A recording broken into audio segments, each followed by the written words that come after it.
In the freezing winter of 1985, a large American black bear was slowly wandering through the dense, snow-covered forest of northern Georgia. This was a place of quiet beauty, where the only sounds were the whispering wind and the snapping of dry twigs. The bear was just doing what any normal wild bear would do, looking for food before the deepest parts of the winter set in. As this massive creature stepped over a fallen log, it saw something strange lying out on the forest floor. It was a large, heavy object that did not look like it belonged in the woods. Intrigued, the bear slowly wandered over to investigate.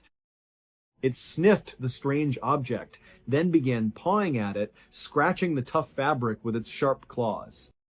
Finally, with one powerful rip, the bear tore this strange object completely open. Immediately, a very strange, sweet, almost flowery smell filled the crisp mountain air. The bear did not know what this smell was, but it was highly enticing. Less than 10 minutes later, that wild bear would experience something that literally no other living thing on Earth has ever experienced. And that moment was just the beginning of one of the strangest, most bizarre stories that would eventually take the entire world by storm, leaving everyone who heard it completely speechless. Fast forward to early December of 1985 in the Chattahoochee National Forest in northern Georgia. A hunter was very carefully making his way through the thick stands of trees, trying to track a deer that he had spotted earlier. This hunter had been tracking the animal for over a mile, but it had been quite some time since he had seen any clear signs of it being nearby. As the hunter continued to creep along the forest floor, he became increasingly aware of just how loud each of his footsteps was. The ground all around him was completely covered in dry leaves, and every single step he took made a loud, sharp, crunching sound. The forest was so quiet that the noise felt deafening to him. Eventually, the hunter just came to a stop. He stood there in the silence, realizing that stalking this deer was totally pointless. He was basically scaring the animal away with the loud, crunching sounds of his boots before he could even get close enough to see it. But before he decided to just give up and head back to his vehicle, he figured he would walk just a little bit further to see what was over the next ridge. He pushed through a particularly dense area of brush, and then he saw a wide clearing up ahead. The very second he saw what was inside that clearing, he completely froze. He quickly took a step back into the safety of the brush and ducked down behind a large rock. In that clearing, he had spotted an animal. And it was definitely not a deer. It was a massive American black bear. Now, generally speaking, American black bears are not naturally aggressive towards human beings. They usually prefer to avoid people whenever they can. However, if you were to accidentally sneak up on a black bear like this hunter had just done, and you suddenly startled it, things could go very wrong. If a bear feels cornered or surprised, it might react by pouncing on you and ripping you to pieces. So this hunter was sitting there with his back pressed hard against the cold rock. He was gripping his rifle tightly across his chest, and his heart was pounding in his ears. He was desperately trying to figure out what he was going to do to get out of this situation safely. At first, he thought about just standing up and quietly walking away the way he came. But then, he remembered how loud those dry leaves were. Even though he had been lucky enough to walk in without alerting the bear, he was worried that walking out would make too much noise. The rustling leaves would definitely give away his position. So, the hunter started thinking about a second option. What if he just stood up and started shooting at the bear? But he knew there was a major problem with that plan. He was carrying a deer hunting rifle. A deer rifle is not nearly powerful enough to quickly and cleanly take down a massive black bear. If he fired and only wounded the animal, there was a very high chance the bear would turn on him and maul him before he could reload. As the hunter lay there behind the rock, running through these dangerous scenarios, he suddenly realized something strange. He had not heard the bear make a single sound. Bears are noisy animals, and their regular breathing is so loud you can hear it from a distance. But he heard nothing. So, the hunter carefully stood up and peered back into the clearing. When he spotted the bear again, he realized it was dead, slumped forward on the ground. The hunter felt a massive wave of relief and stepped out to get a closer look. Up close, something struck him as incredibly odd. This bear was far too young to have died of natural causes, yet there were no visible injuries, no bullet holes, and no signs of a struggle. It had just randomly dropped dead. The hunter did not spend too much time thinking about it, figuring there had to be some logical explanation. With one last look, he turned and began the long walk back to his truck, completely unaware that the truth was anything but logical. To find out what actually happened to that bear, we have to go back in time. We have to go back about 3 months before the hunter found the body, specifically to the night of September 10th, 1985. At around 11:30 that night, 2 pilots were flying a small 6-seater Cessna airplane high over northern Georgia. They were making their way north, heading towards Tennessee.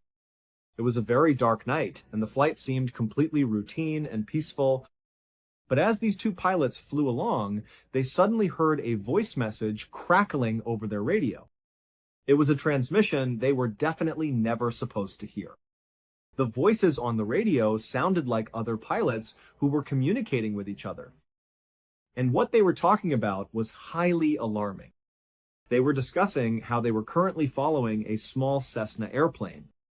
They specified that this Cessna was currently flying over northern Georgia.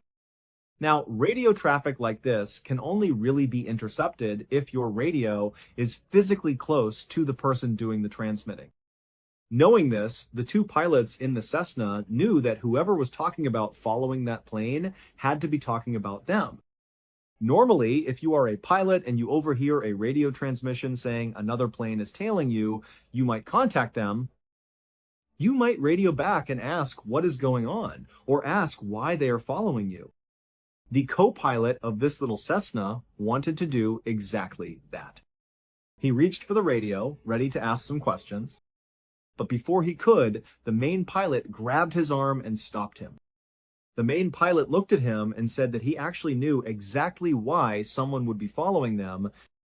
And then he delivered some incredibly shocking news. He told the co-pilot that they were both going to have to jump out of the plane right now. Before the co-pilot could even process what he was hearing, the main pilot reached forward and engaged the Cessna autopilot system.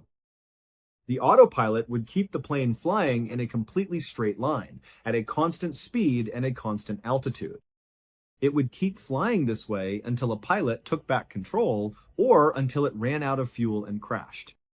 Once the autopilot was set, the main pilot turned to the co-pilot and gestured for him to follow him into the back cabin. This was the main body of the aircraft where all of their luggage was stored. The co-pilot was completely confused and terrified. He had no idea what was happening or why they were suddenly preparing to abandon a perfectly good airplane in the middle of the night. But he was so panicked that he just followed the main pilot anyway. The 2 men climbed over the front seats and squeezed into the small rear cabin. Immediately, the main pilot began grabbing heavy pieces of luggage and strapping parachutes onto them. As he worked furiously, he shouted over the engine noise, telling the co-pilot to open up the side door of the plane. The co-pilot was hesitant, but he did what he was told. He reached over and slid the heavy door open. The moment the door slid back, a massive rush of freezing night air blasted into the cabin. The sound of the howling wind was absolutely deafening.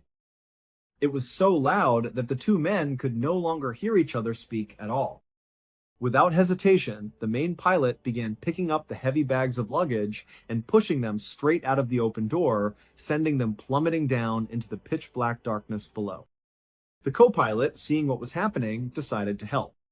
He grabbed the remaining bags and helped shove them out into the night sky. Once all the luggage was gone, the main pilot grabbed a parachute and shoved it into the co-pilot's hands, gesturing for him to put it on. The co-pilot struggled to strap the parachute onto his body in the freezing, windy cabin. As he did, the main pilot quickly strapped on his own parachute. Just as the co-pilot finished securing his straps, the main pilot did something unexpected. He reached out and pushed the co-pilot right out of the open door of the plane. The co-pilot tumbled out into the dark night, and a second later, the main pilot jumped out right after him. They had completely abandoned their airplane, leaving it flying on autopilot through the night sky, destined to eventually crash somewhere in the mountains while they drifted down to the ground below. Now, we have to fast forward about 5 hours to a quiet suburb in Knoxville, Tennessee. An 85-year-old man named Fred Myers was just waking up. Fred was a man of strict habit. He always woke up long before the sun came up, and this morning was no different. His morning routine was incredibly important to him. He would wake up, get dressed, wash and shave his face, and then sit down to read the morning newspaper. This routine was not just a preference for Fred. It was actually a crucial way for him to manage his life. Recently, Fred had been diagnosed with Alzheimer's disease, which is a progressive disease that slowly destroys a person's memory and cognitive abilities. Having a set, predictable routine every single morning helped Fred cope with his symptoms. It allowed him to go on autopilot, moving from one task to the next without getting confused or lost in his own home. But on this particular morning, something was about to happen that would shatter his routine and leave him more confused than he had ever been in his entire life. Fred had made his way into his bathroom. He had washed his face and applied shaving cream, and he was in the middle of shaving his face when he noticed something out of the corner of his eye. He looked through the bathroom window that faced his driveway. Outside, in the darkness, there was a large, strange shape lying on the concrete. Because it was still so dark outside, Fred could not quite make out what it was. Feeling curious and a little bit uneasy, Fred put his razor down. He walked out of the bathroom and went over to a window that gave him a much better view of the driveway. He leaned forward and pressed his face near the glass, peering out into the early morning gloom. What he saw out there was so bizarre that he could hardly believe his eyes. Lying right there on his concrete driveway was a massive, fully deployed parachute. And tangled up in the lines of that parachute was a dead man. This man was the main pilot of the Cessna airplane. After he had pushed the co-pilot out of the plane and jumped out himself, things had gone horribly wrong. When he pulled his ripcord, his main parachute failed to deploy properly. Or, if it did deploy, it did not inflate with air. Realizing he was falling to his death, the pilot had desperately pulled the cord for his reserve parachute. But he was already falling too fast, and the reserve parachute did not have enough time to inflate and slow him down. The pilot had slammed into Fred Myers' driveway at terminal velocity. The impact had caused catastrophic internal injuries, and he had died within just a couple of minutes of hitting the ground. Fred stood at his window, completely stunned. He was so confused by the sight of a dead parachutist in his driveway that he did not even know what to think. Without saying a single word to himself, he turned away from the window, walked over to his telephone, and called the emergency police dispatcher with shaving cream still on his face. When the police arrived at Fred's house that morning, they were expecting to see a dead recreational skydiver on Fred's property. But when they walked up the driveway and saw the dead man for themselves, they knew right away this was not some recreational skydiver. He actually looked more like a soldier. He was wearing a bulletproof vest over some camouflage fatigues, and he had night vision goggles strapped to his head. But the dead man's shoe choice made the police think this guy could not possibly have been military. On this guy's feet were not military-style combat boots like you would expect with the rest of his gear.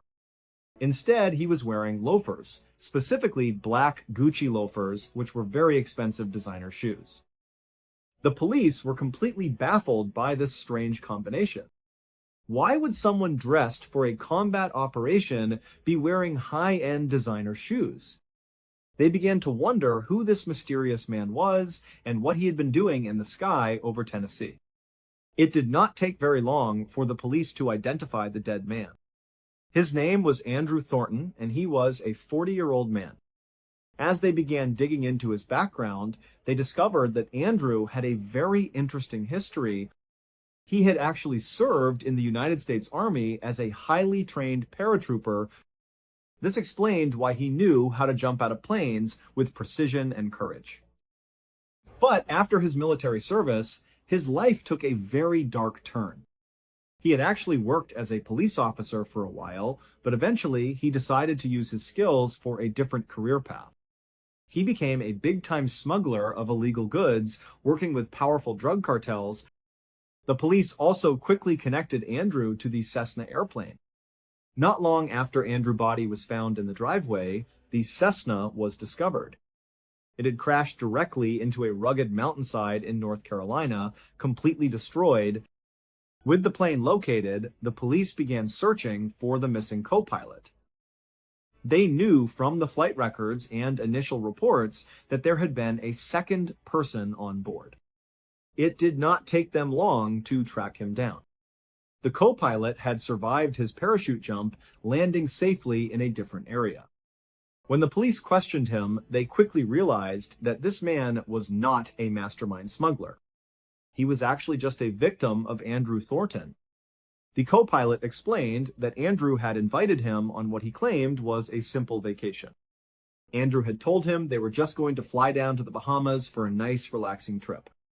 The co-pilot had no idea that the flight was actually a massive drug smuggling run. He told the police that when they were flying over Georgia, everything suddenly fell apart.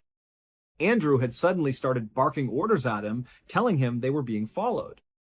The co-pilot said he was so completely terrified and confused when Andrew opened the plane door and started throwing luggage out that he just did whatever he was told. He had helped push the bags out because he was in a state of pure panic. And then, before he could even understand what was happening, Andrew had shoved a parachute into his hands and pushed him out of the plane. The police believed the co-pilot's story. He had no criminal record, and his absolute terror seemed entirely genuine. Because of this, they decided not to charge him with any crimes. Instead, they focused their attention on finding the luggage that had been thrown out of the plane. The co-pilot was able to give them a general idea of where they had been flying when they dropped the bags, which pointed them directly toward the dense forests of northern Georgia. The police launched a massive search operation, scouring the rugged terrain. Over the next several weeks, they managed to recover several of the heavy duffel bags. But as they kept searching, they realized that they were still missing some of the cargo. They knew that these bags contained highly dangerous illegal materials, and they were desperate to get them off the streets. They began working with local news outlets, asking the public for their help. They put out announcements across northern Georgia, warning people that if they came across any abandoned duffel bags or parachutes in the woods, they should not touch them and should call the police immediately. Meanwhile, in late November of 1985, a large American black bear was living a typical life in the Chattahoochee National Forest, which mostly meant wandering around looking for something to eat. On this particular day, the bear spotted one of the heavy duffel bags that Andrew Thornton had pushed out of his plane. Intrigued, the bear tore open the fabric, releasing a sweet, flowery smell that filled the forest air. The bag was packed with bricks of pure cocaine. The bear began sniffing and eating the white powder, and it ended up consuming an enormous amount of the drug. The massive overdose gave the bear a sudden burst of energy.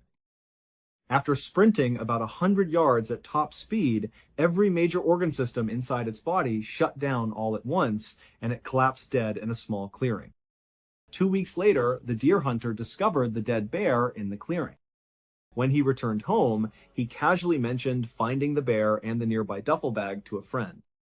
The friend, who had been following the local news about the dead smuggler in the Gucci loafers and the missing bags, immediately realized the connection and called the police. Authorities rushed to the forest and found the empty duffel bag, which was supposed to be filled with cocaine. Suspecting the bear had eaten it, they decided to bring the cold body of the bear back to perform an autopsy. The medical examiner opened the stomach and found it packed to the absolute brim with pure cocaine, confirming the bear died of a massive overdose. Rather than cremating the bear, the examiner decided to have it taxidermied and donated it to the recreation area. From there, the bear went on a wild journey over the next 2 decades. It was stolen, sold to a pawn shop, and eventually bought by famous country singer Waylon Jennings. Today, the bear resides at the Kentucky Fun Mall in Lexington, Kentucky, wearing a sign that reads "Cocaine Bear." It stands as a bizarre monument to a smuggler's greed and the innocent wild animal caught in the crossfire. It leaves behind a haunting reminder of how human crime can seep deep into the natural world, forever altering things in the most unpredictable ways. It is a story that is filled with unbelievable tragedy and dark comedy, highlighting the strange and unpredictable connections of our world. A paratrooper turned smuggler falls to his death, while an innocent wild bear becomes an immortal symbol of human excess. We are left with a quiet, haunting reminder of the real cost of human crime, starting with a desperate jump in the night and ending with a silent bear in a forest clearing, showing us that our actions have consequences far beyond what we can see. A desperate jump in the night created one of the strangest true stories in American history. But it's not the only unbelievable case we've covered. If you're curious what happened next in another real-life mystery, the next story is waiting for you right now. In 2003, a man named Kevin Mannis was the owner of a small antique shop. It was nestled right in downtown Portland, Oregon, sitting near the base of the Burnside Bridge, a spot many considered the main gateway into the city. Because Kevin was in the antique business, his life revolved around finding hidden treasures. He was a regular at yard sales, flea markets, and especially estate sales, always on the lookout for that next unique item he could clean up and sell in his shop. One day, he heard about an estate sale happening at the home of a woman who had recently passed away. She was 103 years old, a Holocaust survivor, and her entire life's collection of possessions was being sold off. Kevin drove over to the house, and when he got there, he saw how they were organizing the sale. Instead of selling items one by one, the organizers had bundled everything into different lots. If you wanted one specific thing, you had to bid on the entire lot it was in. Kevin browsed around, his eyes scanning the various collections of furniture, dishware, and old tools. His attention was eventually caught by one particular bundle designated as Lot 29. Inside this lot were a couple of small, interesting tools that he knew he could easily sell, but there was something else in there too. It was a wooden box, and it had a simple label on it that just said, "Mystery Box." He was intrigued. He didn't know why, but he felt drawn to it. So, he placed a bid on Lot 29, and after a little back and forth with other bidders, he won. He was genuinely pleased with his purchase. He gathered up the contents of Lot 29 and began wheeling them over to his car. As he was carefully loading the items into his trunk, a voice from behind him suddenly spoke up. "Oh," the person said, "so you went with the Dybbuk box, huh?" The word Dybbuk sent an immediate jolt through Kevin. It took him straight back to his childhood. Kevin was Jewish, and growing up, his parents and grandparents would tell him stories about the Dybbuk, a malevolent, wandering spirit from Jewish folklore that could possess the living. They'd often use it as a way to get him to behave. They'd say things like, "You better not do that, Kevin, or the Dybbuk's going to get you." As a little kid, he had been absolutely terrified of these stories. So, hearing this stranger use that word, his curiosity was immediately piqued. He turned around to see a woman standing there, one of the family members from the estate sale. He looked at her and asked, "Did you just call this box a Dybbuk box?" The woman nodded. "Yeah," she said. "My grandmother was terrified of it. She always said no one could ever open it." Kevin's eyes went back to the box. It was about 2 feet high and a foot wide, a sort of small wine cabinet. It had two little doors on the front that swung open and a drawer at the bottom. A single lock sat across the two doors, currently held shut by a small, simple padlock. He looked back up at the woman. "Why can't you open it?" he asked. The woman just shrugged. "We never knew for sure," she explained. "But our grandmother would get this look on her face, this look of real fear, every time we even said the word Dybbuk. It was weird enough that we just learned not to ask any questions." We all just stayed away from her Dybbuk box. Kevin agreed that it was definitely a weird story. He finished loading his car, shut the trunk, said a quick goodbye to the woman, and then got in his car to drive away. At that moment, he wasn't really thinking the box was anything sinister. He figured it was just some random chest that a family had built a strange story around. He drove back to his antique shop and started the process of unloading all the things he'd bought at the auction. He brought the items inside one by one and carried them downstairs to the basement. The main floor of his shop was the showroom, where everything was polished and displayed for customers. The basement, on the other hand, was his workshop and warehouse. It was a much bigger space, filled with long rows of industrial shelving and a large workstation where he would clean, repair, and price his new acquisitions before bringing them upstairs. He carried the Dybbuk box down and set it on a back table. His plan was to just leave it there for a while and go back upstairs to open the shop for the day. But as he turned to leave, he suddenly felt a very strong wave of curiosity. He found himself really, really wanting to open the box. He walked back over to it and gave a little tug on the front doors. He didn't want to damage the wood, but he could tell the padlock was relatively new and wasn't going to just pop off. He didn't have the key, and he didn't have any bolt cutters handy. So he grabbed a screwdriver from his workbench. He carefully wedged the tip of it underneath the metal hasp that was screwed into the wood of the door.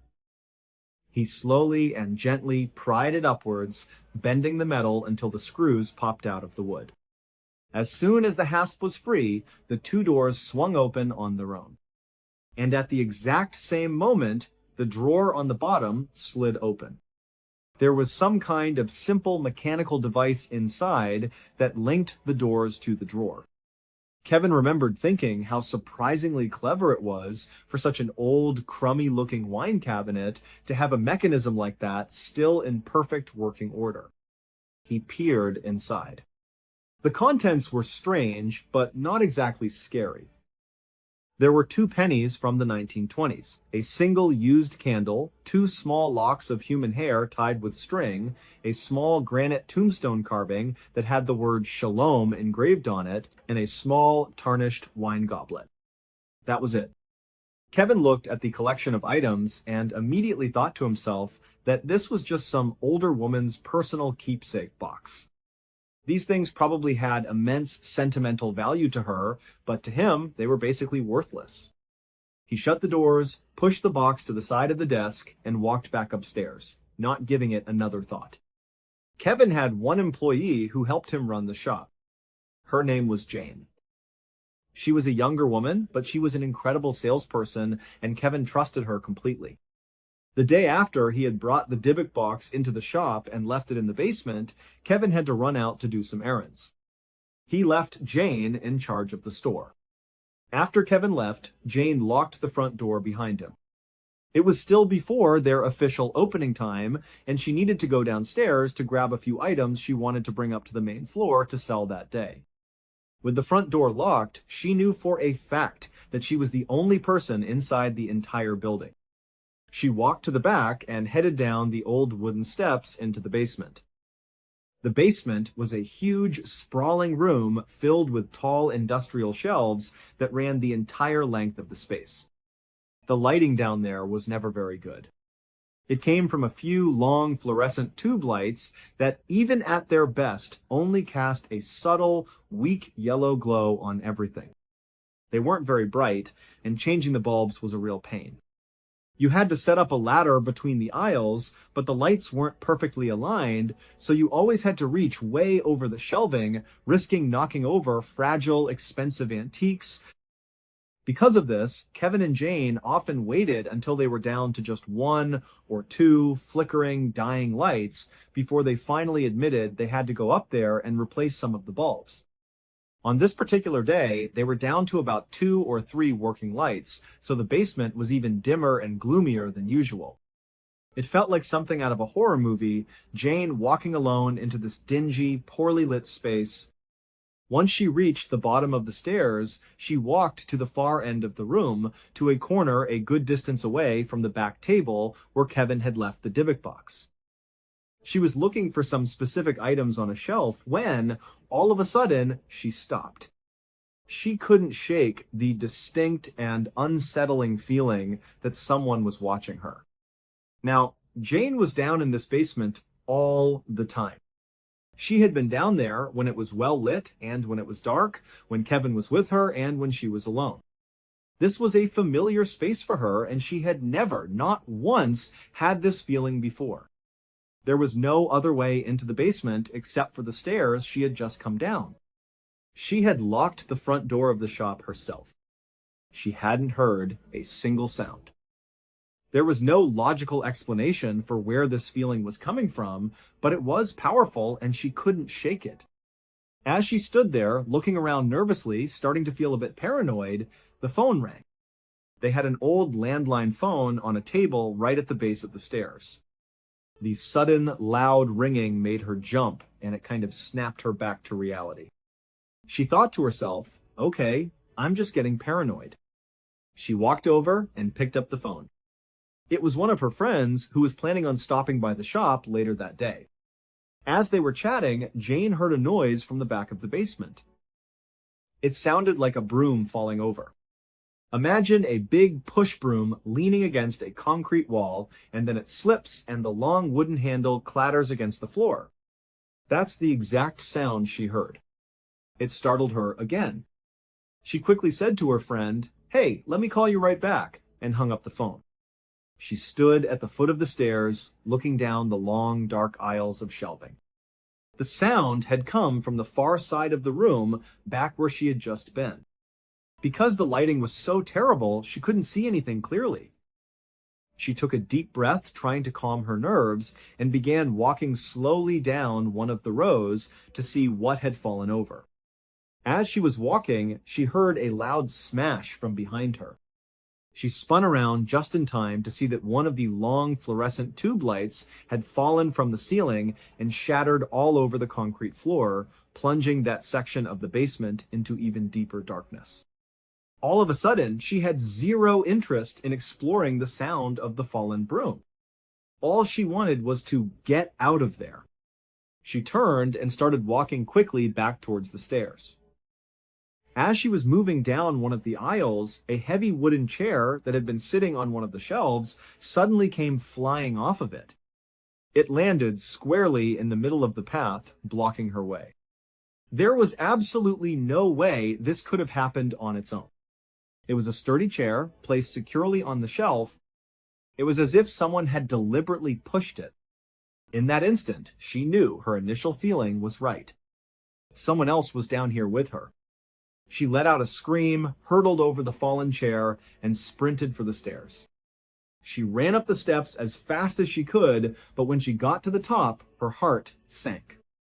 There was a heavy metal gate that they used to lock up the basement at night for extra security. It was pulled shut and padlocked.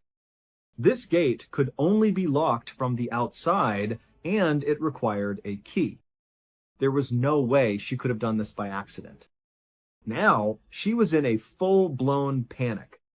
She was trapped in the basement with some unknown person who was throwing things around and breaking lights. She grabbed the bars of the gate and started shaking it with all her strength, yelling for Kevin. She thought maybe he had come back, somehow didn't realize she was downstairs, and had locked the gate as a joke or by mistake. As she yelled, she kept looking over her shoulder down into the dark basement. She could hear more sounds now, more lights falling from the ceiling and shattering on the floor. She was in absolute terror, just waiting for someone to come bounding up the stairs after her. She had no idea what to do. She fumbled for her phone in her pocket and frantically dialed Kevin's number. Meanwhile, Kevin was just making his way back to the antique shop. He was only a couple of minutes away. He saw his phone, which was sitting on the passenger seat, light up and start ringing. He picked it up and saw it was Jane. He answered and was immediately met with Jane's hysterical voice. She was screaming that someone was in the shop, that they were breaking things. Kevin tried to calm her down, saying, slow down, what's going on?" All he could hear in the background was the distinct and chaotic sound of glass shattering and other heavy things falling and breaking. He said, "Wait, what's happening? Are you okay, Jane? Where are you?" He heard her yell back, "Someone's in the basement." He immediately told her, "Where are you?" And she screamed, "I'm in the basement." His heart dropped. "Get out of the basement," he yelled. "Call the police!" But as he was trying to tell her what to do, the phone line went dead. Kevin was only about a block away from his shop at this point. He floored it. He sped to the shop and parked haphazardly outside. His mind was racing. What was he about to walk into? Was there an active burglary happening? Was Jane being held hostage? Were the police already there? All he knew was that he had to get inside to help Jane. He ran to the front door and found it was still locked. He fumbled with his keys, unlocked the door, and burst inside. The shop was silent. He looked around the main floor. There was no damage, nothing was out of place. He yelled out for Jane, but there was no answer. He started walking tentatively through the store, heading towards the back where the door to the basement was. He got to the metal gate at the top of the stairs, the same one Jane had found locked. He looked at it, and it was still shut and padlocked. Jane was nowhere to be seen on the main floor. He was confused. He thought, "I didn't lock that door. I'm the only one with a key for that lock. How is it locked right now? Does Jane have a key I don't know about? Why would she lock it? Does that mean she's up here somewhere?" He called out again, "Jane, come out! Did you lock this door?" But the first floor was very small, and it was clear she wasn't there. He realized she had to still be downstairs. So he took out his key, unlocked the gate, and swung it open. He started walking down the steps, moving very cautiously because he still had no idea what he was walking into. He flicked the light switch, but the lights in the basement didn't turn on. As he rounded the bottom of the stairs, where he could finally see into the main part of the basement, he saw Jane. She was sitting in a chair right next to the table where the phone was. She was just sitting there, completely still, with a stunned, blank expression on her face. He rushed over to her. "Jane," he said, "what happened down here?" He glanced out at the rows of shelves and saw the mess. Furniture was knocked over, and there was broken glass from the light fixtures all over the floor. He looked back at Jane, but she was showing no reaction at all. She just looked like she was in shock. He tried again. "Come on, you have to tell me what happened down here." Jane finally looked at him and spoke in a quiet voice. "I don't know," she said. "I don't know how to explain what happened. I was just walking down the row, and then I felt like someone was watching me. And then things started falling off the ceiling and off the shelves. I've never seen anything like it before." At this point, Kevin's own adrenaline was pumping. He had come charging in, thinking he was going to have to save Jane from an intruder. But as far as he could tell, there was no one else there. It was just Jane. He decided he needed to search the basement himself. He grabbed a heavy flashlight and started walking methodically up and down the aisles.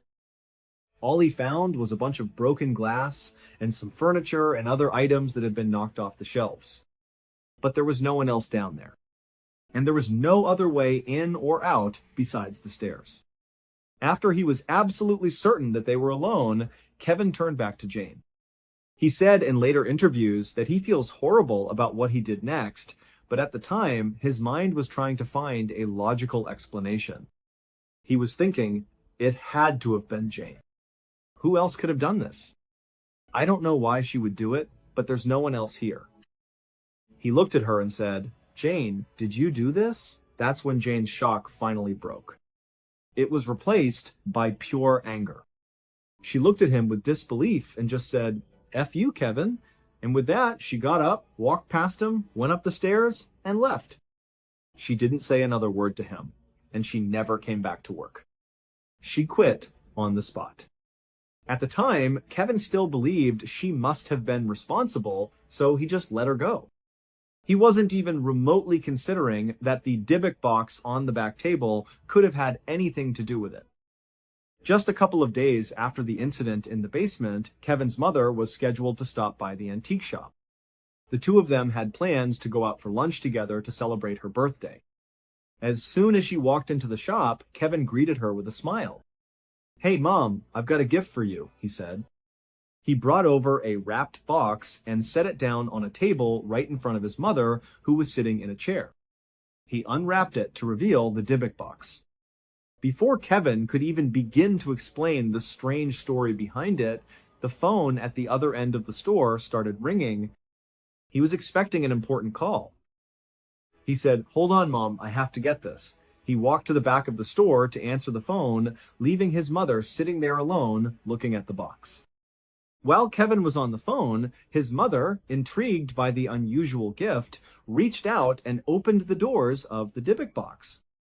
She would later say that as soon as she opened it, she was hit with an unbelievable and overwhelming sense of dread. She felt like she had to sit down. She just stared at the contents of the box, feeling like she couldn't look away. And then, all of a sudden, she suffered a massive stroke. She keeled over in her chair, unable to move, unable to talk. Kevin saw what was happening from across the room. He slammed the phone down and ran over to her, yelling, "Mom!" "What's going on?" He immediately called 911. As the paramedics were working on her, she would later recall that while she was in that paralyzed state, unable to speak or move, the only thing she wanted to communicate was that her son had to get rid of that box. She didn't know why, but she had an absolute certainty that the box was somehow responsible for her stroke. The only thing she could control was the movement of her eyes. So, as her son stood beside her, filled with panic, she found herself looking at the Dybbuk box, then looking away. Looking at the box, then looking away. She was desperately hoping that he would see her eyes, understand it was a signal, and make the connection that the box was a bad thing. Kevin did notice his mom flicking her eyes towards the Dybbuk box, but in the heat of the moment, he was far more concerned about her health. It wasn't until much later that day, after she had been taken to the hospital and he knew she was stable and going to be okay, that he replayed the scene in his head. He remembered the look of pure terror in his mom's eyes, and he realized she had been looking at the Dybbuk box as if it was the source of her fear, not the stroke itself. That's when Kevin started to think that something was seriously wrong with this box. Either it was an object of incredibly bad luck, or there was some truth to the old woman's warning that you should never, ever open it. Either way, he didn't want to take any more chances. Since he had brought this thing into his life, his best employee had a terrifying breakdown in his basement, and now his mother had suffered a stroke right in front of it. He decided he had to get rid of it. Kevin put the Dybbuk box at the very front of his antique store and put a price tag on it. Very quickly, a young couple came into the store, saw it, and bought it. Kevin felt a huge wave of relief. He thought, thank goodness, that bad luck charm, whatever's going on with that thing, is finally gone and out of my life. But just a couple of days later, he was working in the back of the shop when he heard the front door open and then shut. He walked out to the main floor, expecting to see a customer, but instead, he saw the Dybbuk box sitting on the floor right inside the entrance. Someone must have just dropped it off and left. He walked up to it and saw a piece of paper had been taped to the top. There was writing on it. All it said was, "This has an odd darkness about it." This really freaked Kevin out. It was one thing for him to have his own strange experiences, but now it was like other people were independently confirming that something was deeply wrong with this box. Kevin did not want the Dybbuk box in his store for another second. He carried it out to his car, drove it back to his house, and put it in his personal storage locker. He locked it up tight and then went back to work for the rest of the day. That night, when he went home, he went to bed and had the most vivid and terrifying dream of his life. In the dream, he was walking through a beautiful, sunny courtyard. He was holding the hand of a woman who he knew was his friend. He felt safe and trusted this person completely. It was a very positive, happy dream. But as they were walking, the woman suddenly started to pull away from him. He felt his feet become anchored to the ground. He couldn't move. He was losing his grip on her hand as she kept moving further and further away until finally her hand slipped out of his and she disappeared into a corner of the courtyard that was shrouded in total darkness. He stood there, unable to move, just staring into the darkness, waiting for his friend to come back out. As he was looking, he saw the figure of an old woman slowly walking out of the shadows. Her head was down, and she was a good distance away. She just kept walking closer and closer to him. When she was about 5 or 6 feet away, she slowly raised her head. Her entire face was rotting. The skin was literally falling off her skull like she was a walking corpse. She raised her gnarled hands up in front of her, and then she lunged at him. She grabbed his face and began pulling off pieces of his skin until he suddenly woke up, screaming. Kevin had to sit up in bed for a long time just to compose himself. He was so shaken from the dream. He eventually got up and went into the bathroom to get a drink of water. As he walked past the mirror, he glanced at his reflection and noticed something strange. There were dark marks on his shoulders and arms that he knew were not there before he went to sleep. They looked like deep, fresh bruises. He stared at them thinking, no way. That has nothing to do with the dream. It's just a coincidence that the woman in the dream was grabbing me in these exact spots. He tried to write it off and went back to bed. But as soon as he fell asleep, he had the exact same dream again. He woke up a second time, breathing heavily, covered in a cold sweat from the same terrifying nightmare. He went back into the bathroom, and what he saw this time made his stomach turn. His entire back was now covered in bruises. He had bruises all over his back, all over his arms, and there were fresh red marks on his neck. Now, there was no doubt in his mind. He felt it had to be the Dybbuk box. The box was in his storage unit just outside, and it couldn't be a coincidence that he was suddenly having these horrific, physically manifesting nightmares. Kevin was done. He was completely done with the Dybbuk box.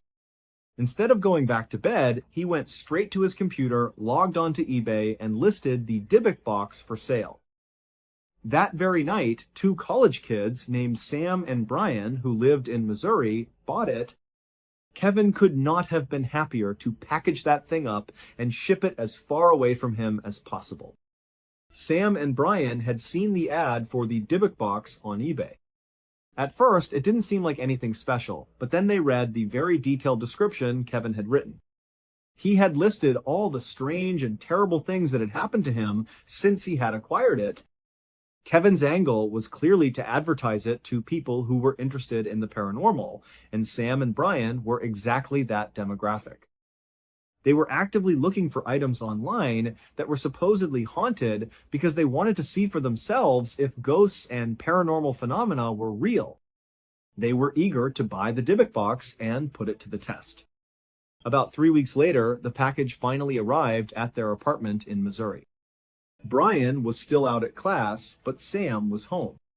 He excitedly received the package, brought it into their kitchen, and carefully unpacked it. He set the box on the kitchen table. Just a few minutes later, Brian came home. Brian would say in later interviews that the moment he walked in the front door, the entire apartment smelled like someone had peed everywhere. It was a strong, foul smell of urine. He walked around, trying to figure out what had happened, where the terrible smell was coming from. He walked into the kitchen, where the smell was the strongest, and there was Sam standing proudly next to this old, creepy-looking chest, which was, of course, the Dybbuk box. Brian realized immediately that the box was the source of the smell. He looked at Sam and said, "Sam, do you smell that?" And Sam just grinned and said, "Yeah, that's the smell of ghosts." They were treating the whole thing as a huge joke. Sam even joked about how he couldn't wait to sleep in the same bed as the Dybbuk box. Sam had also started a blog where he was planning to document everything that happened from day one of receiving the box until they either got rid of it or something spectacular happened. For the first 2 weeks, they had the box, absolutely nothing happened. But then, Sam started bringing the Dybbuk box out and leaving it right in the middle of the huge parties they would throw in their apartment. People would spill beer on it, they'd open it up and put random things inside of it, they'd make jokes with it. And it was after they started doing this that they began to see a pretty significant uptick in strangeness inside their apartment. It started with their technology. Sam's laptop suddenly crashed, and the hard drive was completely unrecoverable. He had to buy a brand new laptop. All of their watches, both his and Brian's, just stopped working while they were in the house. No matter what they did, new batteries, taking them to a repair shop, the watches simply would not work. Their Xbox wouldn't turn on, but when they took it over to a friend's house, it worked just fine. It just refused to function inside their apartment. And their toaster, anytime you put bread in it, it would basically incinerate it instantly, no matter what setting it was on. None of these technological issues were particularly frightening to Sam or Brian. They were just frustrating. At first, they didn't even connect them to the Dybbuk box. It was just a weird string of bad luck. It wasn't until the light bulbs in their apartment started bursting in the middle of the night that they started to get genuinely creeped out. Now it was starting to seem like maybe, just maybe, if the box really was cursed, this is how it would manifest. They would replace a light bulb, and a day or two later, it would burst again. They couldn't keep their apartment lit because the bulbs just kept popping. But the worst part was when they suddenly had a massive insect infestation. All these bugs came out of nowhere, from inside the walls, out of the toilets, out of the drains in the sink. They came from behind the fridge, and they all seemed to converge on the Dybbuk box. At one point, the box was literally swarming with insects. It was completely covered. They had to shut the door to the room where they kept it because they couldn't even go in there. Despite how scary and disgusting this was, the boys had become a sort of cool talking point on campus because of Sam's blog, which a lot of other students were now following. They were kind of enjoying the weird notoriety they were getting from it, so they decided they didn't want to get rid of the box just yet. But it wasn't long after the insect infestation that Sam began losing all of his hair. It started falling out in clumps. At the exact same time, he started having a constant hallucination. He kept seeing an old woman in his peripheral vision on either side of his head pretty much at all times. No matter where he went, he had the feeling that someone he couldn't quite see was following him. It didn't matter if he was well rested or totally exhausted, he always saw this shrouded, dark figure that he believed was an old woman. It scared him so much that he couldn't sleep. He began going into Brian's room at night and just sitting on Brian's bed because it was the one place he felt even a little bit of comfort. But even as he sat there, he would still see these dark figures standing on either side of him all night long. Finally, no matter how popular their blog was, it all became too much.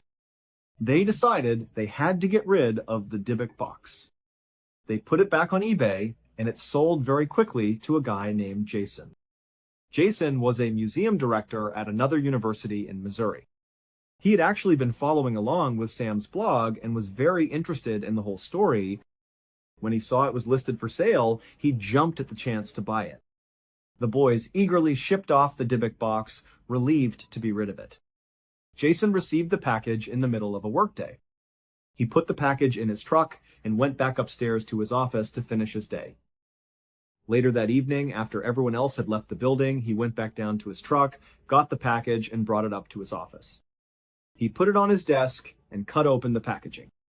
Jason decided he wanted to evaluate the Dybbuk box the same way he would evaluate any other antique or artifact that was being considered for the museum he directed. He approached it with a scientific and skeptical mindset. He started by taking a whole series of photographs documenting every side of the box. Then he got out a black light and began scanning the outside of it. He found numerous traces of wax all over the exterior, which led him to believe it had probably been used in some kind of ritual. Then he took a deep breath, sat down directly in front of the box, popped off the old lock, and opened the doors. The drawer slid out just as it had for Kevin. Jason waited, but he was totally let down. Absolutely nothing happened. A part of him, despite his skepticism, thought that if this thing really was haunted, the moment he opened it, the haunting would begin. But there was nothing. No strange feelings, no weird sounds, nothing. He was pretty disappointed. After staring at the pennies, the shalom stone, and the locks of hair for a while, he concluded that he had gotten his hopes up for nothing. It was clearly a hoax. It was just a random old chest with a spooky story attached to it. He closed it up and put it on another desk in the office, one that he didn't work at. He figured it would just be a good talking point and a weird showpiece to tell his colleagues about. The next day, his colleagues came in and he explained the whole story of the Dybbuk box. He told them about its history, how it was supposed to be haunted, how it supposedly made people sick and caused strokes, how insects were known to swarm it. His colleagues thought it was a cool, creepy story, but they didn't think much of it either. That is, until all of the electronics inside their shared office started to fail. Their computers started crashing one by one. The IT department came up multiple times, and they were completely baffled. They told them they didn't know why it was happening, but the data was unrecoverable. Then the light bulbs in their office ceiling started going out constantly, to the point where they had to go out and buy a huge bulk pack of extra bulbs just to keep the room lit, something they had never had to do before. And then, finally, all of Jason's coworkers who shared that office space got sick all at the same time. And they all blamed the Dybbuk box. They came to Jason and said, "You know what? We were all fine until that thing came in here. Now our computers don't work, the lights don't work, and we're all sick. Get rid of it, Jason." So that day after work, Jason took the Dybbuk box, put it in the back of his truck, which had a cover over the bed, and secured it. He drove home, but he didn't want to bring it inside his house. It just felt weird to bring a potentially cursed object, one that his coworkers had just forced him to remove from their office because it was making them sick, into his family home. He thought, okay, I'll just leave it in my truck overnight, and I'll figure out what I'm going to do with it tomorrow. He went inside, said hello to his family, and before long, it was time for bed. Jason went to sleep. To understand what happened next to Jason, you need to understand the layout of his house. When you opened the front door and walked inside, there was a staircase on your left that went up to the second floor. If you walked up that staircase, at the top, a bathroom was straight ahead. If you took a left and walked down the hall for a few feet, you came to the master suite where Jason and his wife slept. As you walked through the door to their bedroom, on the left-hand wall, there was a big bay window that looked out onto the street. There was a bright street light right outside that window, and it projected a very strong orangey yellow light into their room at night. On the other side of the room was their bed. The bed was positioned so that the foot of it pointed towards that window, and the head of the bed was against the opposite wall. Jason slept on the left side of the bed, the side furthest into the room. That night, Jason went to bed and fell asleep. But just a couple of hours later, he woke up suddenly. He was paralyzed. He couldn't move his body at all. He could only move his eyes.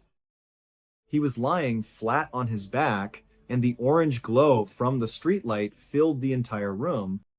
He was lying there, trying desperately to move his hands, to move his legs, but he couldn't.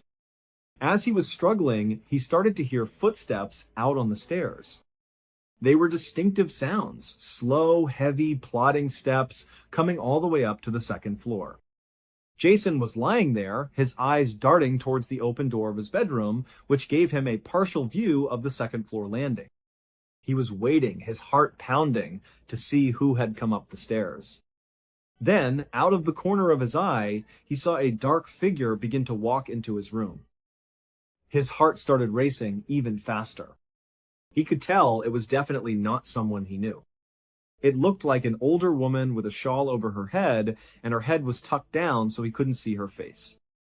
Because of the bright orange light coming in from the window, he could tell that this was a real, solid figure standing right there. This was not his imagination. The woman began shuffling her way across the foot of the bed. When she reached the foot of the bed, right in Jason's line of sight, she turned and looked directly at him. Then she ran around the corner of the bed, leaned over him, took her fingers, and drove them into his eyes. Jason felt it was real, and he started screaming in pain. And then he woke up. His wife was grabbing him, shaking him. Jason, what's wrong?" she was saying. He was disoriented. "What's going on?" he asked. She said, "Honey, it's just a bad dream." "You're fine." He was completely shaken up. His heart was still hammering in his chest from the nightmare. He was thinking to himself, that felt so real. He was touching his eyes. He couldn't believe that it was just a dream. It was the most vivid dream he had ever had in his entire life. Eventually, he managed to calm down and go back to sleep. The next morning, when he got up, he went into the bathroom, and when he looked in the mirror, he was horrified. His eyes were completely red all around the outside, and the whites of his eyes were filled with blood. They looked horrible, like he was having a terrible allergic reaction, or like someone had punched him, or maybe even gouged his eyes, just like in the dream. His wife came into the bathroom and gasped. "What happened to you?" she asked. He just looked at his reflection and said, "Oh my God, I have no idea." It was around this time that Jason began to seriously think that the Dybbuk box might just be cursed. The two previous owners had both mentioned in their eBay descriptions that horrible, vivid dreams, including physical manifestations, were a part of owning the box. Jason considered just throwing the thing in a dumpster somewhere, but then he worried that he would just be passing on this curse to some other unsuspecting person. He decided he would give it one more day and do some proper research about how to handle an object like this. That night, when Jason came back from work, he left the Dybbuk box in his truck again, still covered up in his driveway. He went inside, had dinner with his family, and later he was sitting in the living room watching television with his son. As they were quietly watching TV, Jason heard his son say, "Hey, Dad, who is that?" He looked over at his son, who was pointing at something behind him. Jason turned around, and standing right behind his chair was the exact same woman from his dream, the woman with the shawl who had gouged his eyes. And then, just as quickly as she appeared, she was gone. Jason looked at his son, his eyes wide. "You just saw that too?" he asked. His son nodded. "Yeah, who was that?" Jason grabbed his son, yelled for his wife, and said, "We have to leave the house right now." His wife came downstairs, confused. "What's going on?" she asked. He said, "I will explain in the car." "We have to take your car." His wife could see how serious and terrified Jason was, so she just said, "Okay." They all got into her car and drove down the road. That's when Jason finally explained everything that was going on with the Dybbuk box, how he and his son had just seen the same woman from his dream, the one that attacked him and made his eyes bleed. His wife and son were now terrified. The solution they came up with was to drive back to their house and drop Jason off. He was going to get in his truck, where the Dybbuk box was still locked in the back, and he was going to drive it a few miles outside of town to a rental property they owned that was currently empty. He was going to put the box in the basement of that house, where it would stay until they could figure out how to properly dispose of it. They didn't like the idea of just dumping it, because if this thing was real, they didn't want someone else to be cursed by it. So, Jason was dropped off. He got in his truck, drove to the rental property, carried the box into the basement, sealed it up, and then drove back to his house. Once Jason got back home, his wife and son returned as well. That night, Jason went on eBay and found the contact information for Kevin Mannis, the original owner of the box from the estate sale. He called him that night, and to his surprise, Kevin actually picked up. The two of them spoke at length, and Kevin ultimately agreed to help Jason find a way to properly dispose of the box. What Kevin offered to do was to drive back to the house where he had originally bought the box and see if he could find any more information about what it was and what to do with it. The next day, Kevin, the antique shop owner, drove back to the house from the estate sale. He knocked on the door, and an old woman answered. Kevin introduced himself and said, "Hi, I was here not too long ago, and I purchased lot 29, the one that included that Dybbuk box. I was hoping to get some more information about it." The woman's face immediately changed. She said, I told my family not to sell that. I know what was inside of it, and I know you're not supposed to open it. I tried to tell them, but they didn't listen. I really hope you didn't open it. Kevin's heart sank. Actually, he said, I did open it. He then described all the horrible things that had happened to him, and he told her about selling it and how all the subsequent owners had suffered, leading up to Jason in Missouri, who was now desperate to find a way to contain it. That's when the woman, whose name was Sophie, described what was actually inside the box. Sophie said she had lived in Poland before World War II with her cousin Havila, who was the woman who had passed away. She said that at the time it was all the rage to have seances and try to talk to spirits. They would just do it for fun. Sophie, Havila, and their mother would gather around a table. Havila had even made her own Ouija board by stitching letters onto a blanket that they would drape over the table. They would all hold a pendant that was suspended by a chain and ask questions, hoping a spirit would move the pendant to spell out answers. Sophie said for a long time, nothing ever happened. It was just a silly game. But one time, it worked. The chain suddenly went rigid in their hands, and the pendant started swinging wildly, pointing to the letters over and over, spelling out the words, "Release me. Release me. Release me." Sophie said at first they were just shocked and didn't believe it. But then they started to worry. What if it was a Dybbuk, a malevolent spirit, and if they didn't help it, it would find a way to attach itself to one of them? Sophie said they devised their own ritual. They decided to release it, but to release it into an old wine box that they could shut and lock. And that wine box became the Dybbuk box, the very same one that was sold to Kevin. Kevin told Sophie, "What do we do? We've already opened it." And she said, "You need to contact a rabbi." And so they did. Jason and Kevin worked with a group of rabbis who were able to perform a ritual to reclaim the Dybbuk inside the box. They locked it, sealed it, and put it away in a secret location where it has supposedly been ever since 2003. And apparently, since it's been sealed off, both Jason and Kevin have said they have experienced no more strange or demonic activity. And they say they never plan to tell anybody where the box is because they don't want anyone else to ever have the opportunity to reopen it and deal with all the horrible things that they went through. Thank you so much for watching. Let me know what you thought of today's episode in the comments. And remember, we have a whole playlist of true crime episodes ready for you to binge right now. Until next time, see ya.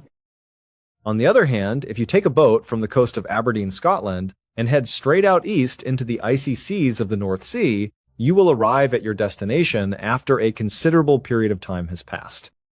There is a possibility that you will not see anything at all for a length of time that might range anywhere from 7 to 8 hours, depending on the conditions of the weather and the speed of your boat. This is something that you should be prepared for. After then, the waves will start to move in the direction of the horizon, and as they do so, a structure will start to emerge from the water surrounding them. The initial examination reveals that it appears to be a one-of-a-kind structure that is made up of bones that are rigid. On the other side, as you draw closer, you discover that it is a large island that was made by people out of steel. It appeared as though a skyscraper and a construction site had been combined into a single structure, and then that structure was erected on top of enormous metal stilts that plunged 100 feet into the black water below. Overall, the sight was quite impressive. It was in the year 2000 that this particular oil rig, which is located offshore, was given the name Magellan. The year 2000 was also the year that it was given that name. The Magellan was essentially a city because of its location in the midst of the ocean, which made it a very strategic location. In addition to its principal aim, which was to extract crude oil from deep beneath the seabed, it was always buzzing and humming with activity 24 hours a day, 7 days a week. This was the case during the whole operation. The people that operate on these rigs are a completely different breed from anything else in the world. The individuals who fall within this category are both male and female. Roughnecks are individuals who live and work on these isolated platforms. They commonly spend weeks, and sometimes even months at a time during their life. Roughnecks are referred to as living and working on these isolated platforms. Roughnecks are seen rather frequently in the United States of America. When compared to the various vocations that are available in the world, this particular one is among the most hazardous ones. The act of walking across a deck is considered to be a calculated risk, because every outdoor surface is always slippery and covered in a layer of oil or salty spray. This is the case even for something as simple as strolling across a deck. This is because every surface is an external surface. This is the reason why this is the case. In the aftermath of a fall, there is a chance that the injury will be devastating.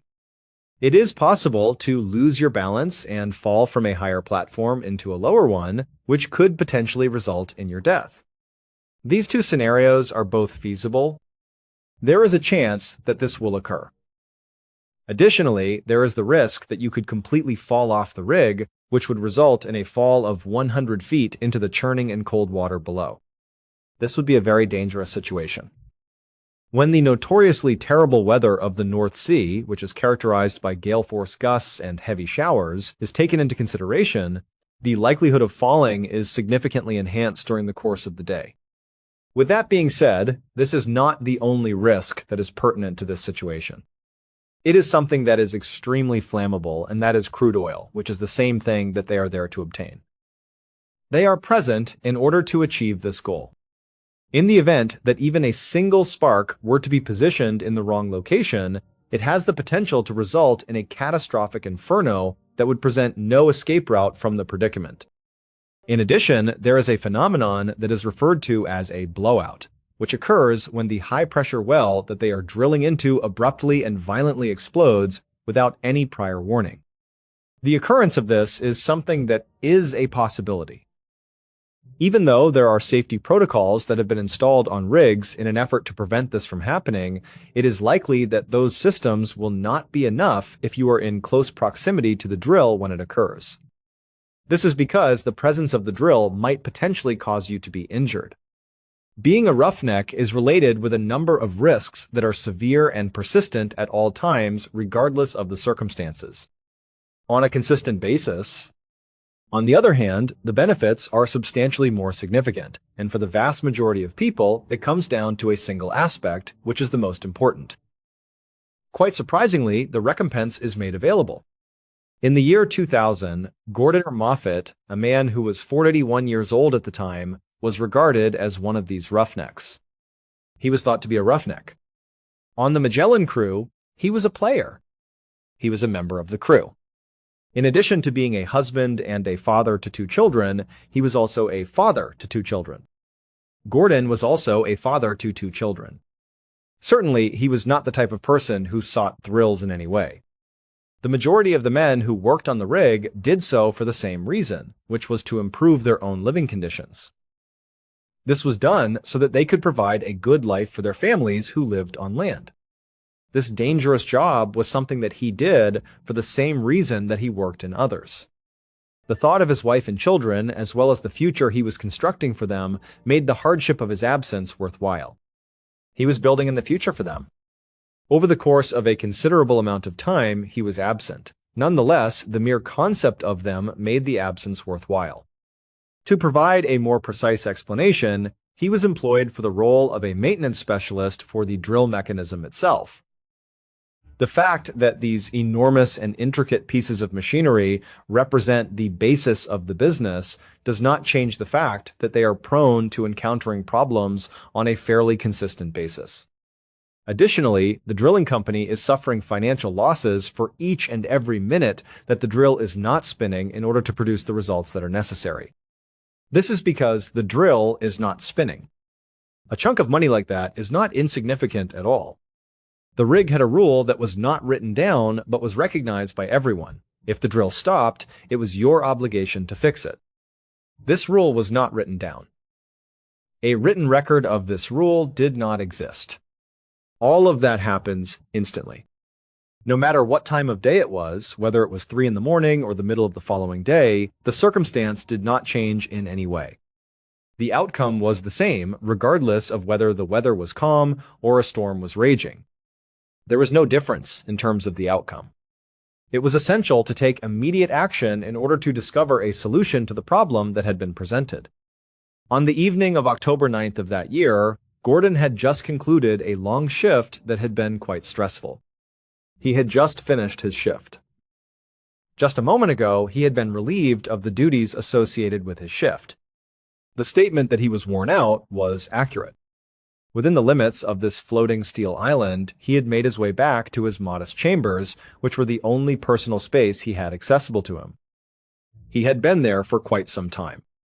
It was difficult to move around in his accommodations, and there was a notable lack of furniture. It was highly probable that the only thing he was looking forward to was a piping hot meal and probably a brief phone call to his family before retiring for a few hours throughout the night.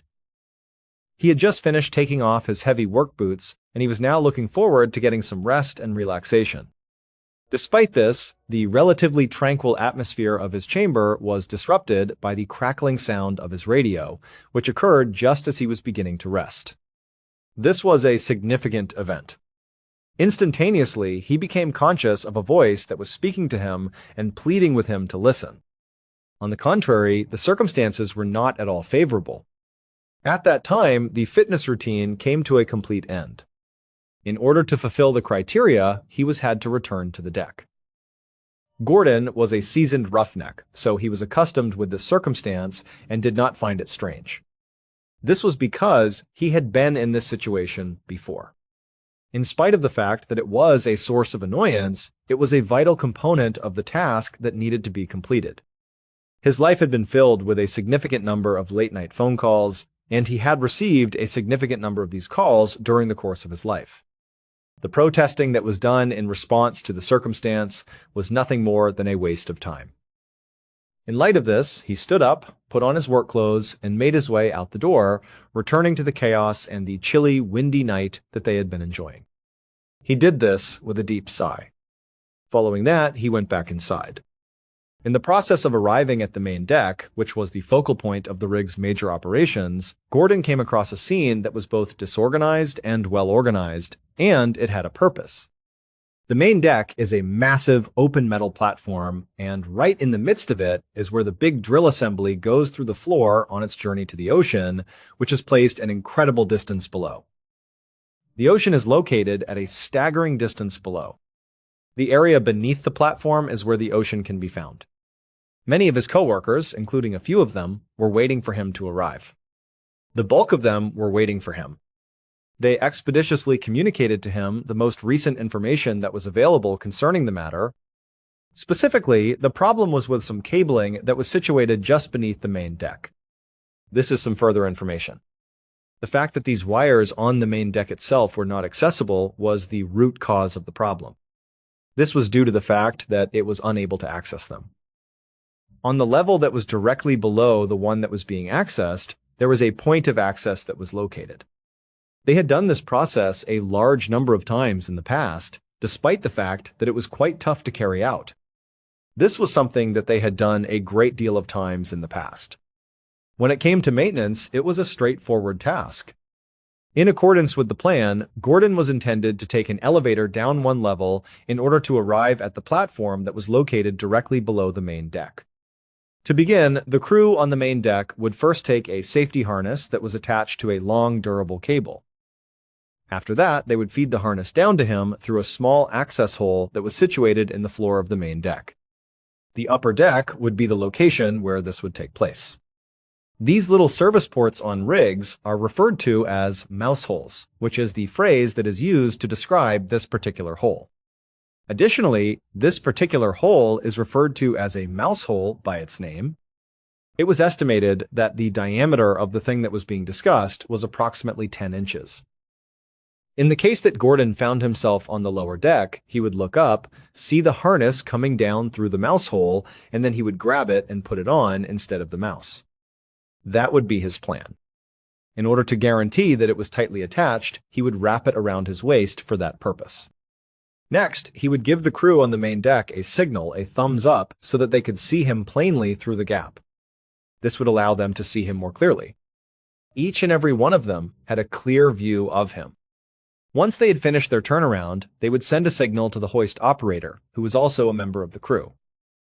This would indicate that they were ready to continue. The individual who was in charge of operating the hoist was situated in a small control cab that was situated slightly above and behind the team that was working on the main deck. When the hoist operator was standing, he was unable to view Gordon or the mouse hole because of the nature of his position.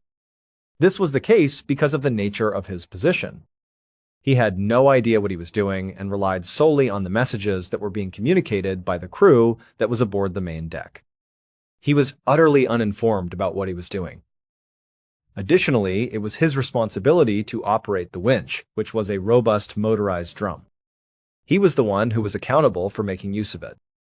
During the time that it was being utilized, the wire that was attached to Gordon's harness was supposed to be coiled up over itself.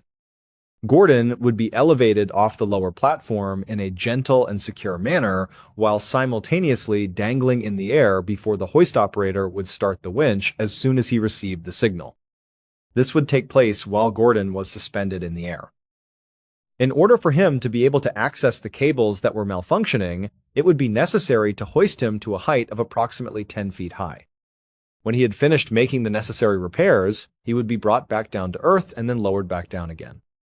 In no way is it challenging. This thing happens rather frequently. Without risk, provided that all individuals fulfilled their tasks in a manner that was deemed acceptable. Due to the fact that this was the case, Gordon made his way from the main deck to the small industrial elevator, where he proceeded to descend one level. He walked out of the building after exiting the elevator on the bottom platform and leaving the building. At this particular location, the darkness was more pervasive, and the wind that blasted through the steel skeleton of the rig was more forceful than it had been previously. It wasn't until he looked up that he realized that the faces of his coworkers were looking down at him through the mouse hole that was 10 inches in diameter. He was surprised to see them. A moment had passed before the harness was dangling down through the opening, and it was gently swinging in the breeze. This occurred as soon as the moment had passed. There was not the slightest bit of a departure from the initial concept. Gordon caught it in his grasp and took it with him. As soon as he had finished putting on the leg straps, he brought the harness all the way up to his ankles and then fastened it round his waist to ensure that it was adequately protected. He gave it a couple of forceful pulls with the purpose of ensuring that it was tight and snug. He thought this would be the best way to accomplish this. In spite of the fact that he was a professional, he never made any kind of compromises with regard to the safety of the situation. After reaching a position where he was content, he looked up at the crew and offered a clear indication of satisfaction by giving a thumbs up. He was satisfied with the team's performance. On his own, he was prepared. It was possible for the crewmen who were stationed on the main deck to pick up his signal. One of them turned around and used a hand signal that was very clear and that they had all prepared in order to successfully communicate with the individual who was operating the hoist. He became aware of the signal while he was sitting in his cab, which is when the hoist operator was able to see it. A thumbs up was his response, and he proceeded to turn on the winch after hearing it. A faint hum could be heard as the winch started to turn, and the wire started to reel in as it was being drawn in that direction. The occurrence of both of these events took place concurrently. While Gordon was standing on the platform, he felt his feet progressively lift off of the steel grating that was supported by it. This occurred while he was standing on the base of the platform. The harness and the wire were providing him with complete support for his weight at the time that he was hung in the air. As he continued to climb slowly over the course of a number of moments, the lower deck began to decrease in size underneath him. Eventually, he reached a height of approximately 10 feet, which was perfectly level with the collection of wires that he wanted to replace. He eventually reached his goal. He was currently situated on the main deck, which was not too far below the crew. It was not too far below them. By looking through the hole in the mouse, he was able to gain a view of them that was unobstructed. It was through the use of a wave that he conveyed to them that he was going into position before they could move into position. He declared loudly, "I'm good, in spite of the wind that was blowing. I'm fine." The crew communicated the message to the hoist operator, and the hoist operator immediately stopped the winch after getting the message. "I'm fine." The wind was softly moving Gordon from side to side as he moved through the air at this very time. Gordon was suspended in the air at this very moment. He started the delicate work on the cables after removing his tools from the belt he was carrying and commencing to work on them. Additionally, he began working on the cables. He was the one who initiated the work in the first place. While he was working, he had to brace himself against the machinery in order to maintain his equilibrium. This was necessary in order for him to continue working. Throughout the entire ordeal, his crew was maintaining a watchful eye from above, which meant that they were ready to provide assistance in the event that it was required. He was able to perform the repair on his own after a few minutes had elapsed, with no assistance from anybody else. The cables were in no manner in danger of being damaged in any way. It has been determined that the work has been successfully completed.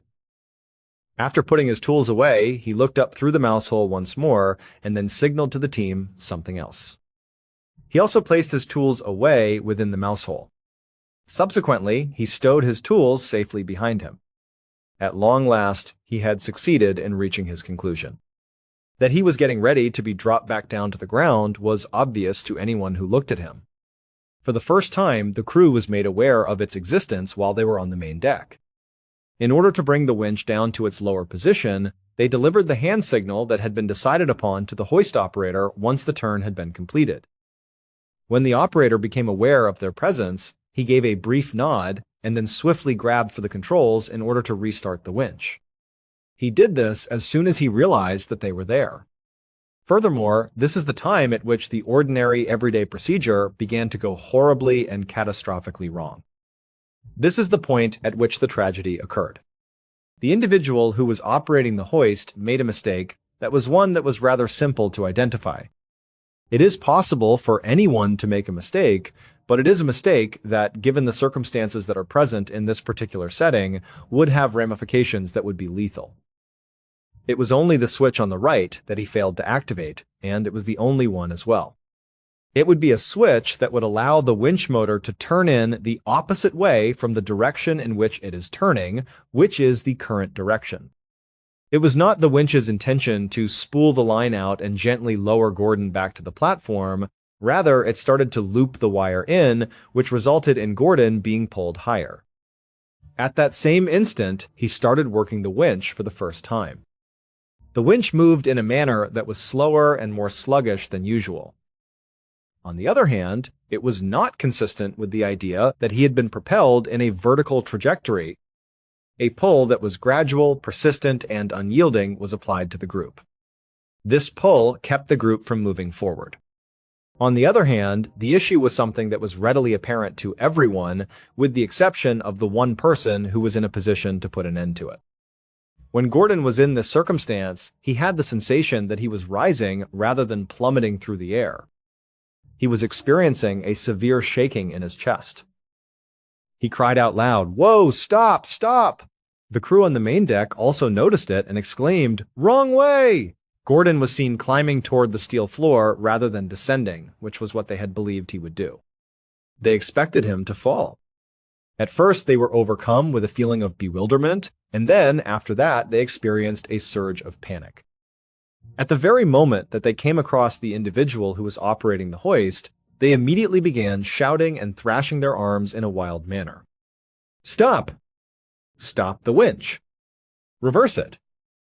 Nevertheless, the commotion that was generated by the rig was so loud that it entirely overwhelmed their objections. This was the case.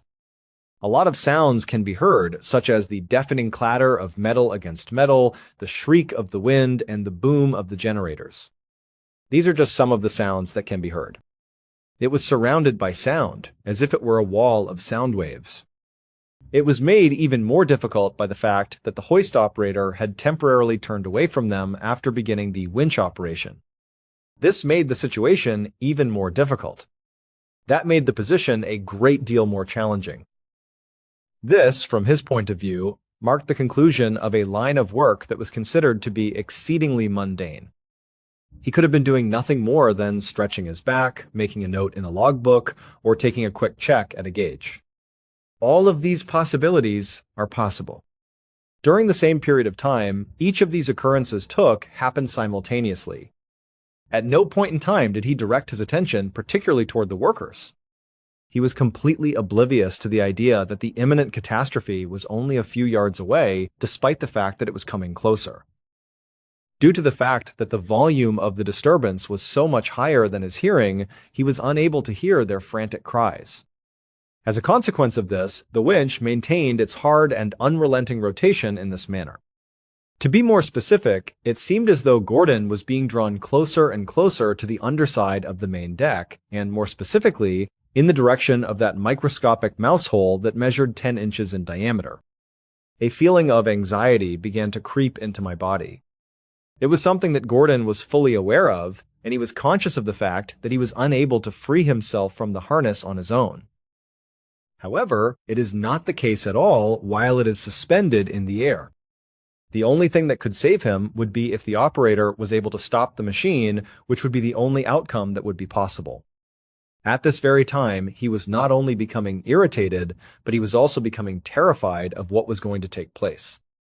During this time, he was screeching, a sound that was both frantic and primitive, like the sound of a man who is aware that his fate is drawing near, but is unable to stop it from happening. He was shouting. At the same time, the crew that was working on the main deck was experiencing a full-blown panic attack. This was happening simultaneously. Even though they were yelling at the top of their lungs and throwing their arms around like crazy people, nothing was working to get their point across. They were unable to get their point across. One of the crew members came to the idea that they needed to take a different strategy after they realized that their yells and signals were not effective. This discovery led to the realization that they needed to adopt a different approach. In order to attract the attention of the operator, he was going to have to devise a new plan with which to approach the situation. Instantaneously, he moved away from the group that was gathered around the mouse hole and began running across the deck in the direction of a nearby emergency telephone. He immediately removed himself from the gathering. The station that was in charge of operating the hoist made use of this telephone as a direct line of communication with the station. In an instant, the phone that was in the operator's cab started to ring, and he swiftly lifted the receiver from the cradle that it was lying on. He then proceeded to answer the call.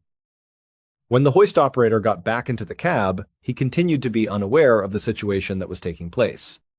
He was taken aback by the abrupt and constant ringing of the phone, which caught him off guard and caused him to be taken aback. As soon as he had picked it up and placed it to his ear, he was immediately overwhelmed with frantic and frightened cries, all of which were directed toward him in an attempt to prevent the winch from being forced on him.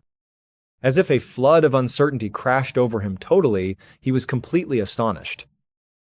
He quickly turned his head around, peered in the direction of the controls for the winch, and then slammed his hand down on the large red button that was designated for emergency stops. All of this happened in the blink of an eye. This action was carried out without him giving it even a second's consideration. It was the winch motor, which had been generating a groaning sound, that brought about the quick and abrupt halt that was brought about. At that point, however, it was already too late. Before Gordon arrived at the underside of the deck, his crewmate was frantically trying to get to the phone. Gordon had arrived just a few moments earlier. Just a few moments ago, Gordon had arrived at the location.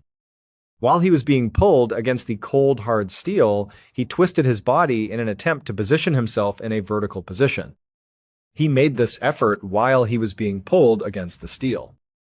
During the time that he was contemplating it, he was thinking about the chance that he might be able to fit his upper body through the hole that was 10 inches in diameter. In spite of the fact that he was well aware that it would be incredibly painful and that it would result in bones breaking, he was willing to put his life in jeopardy for it.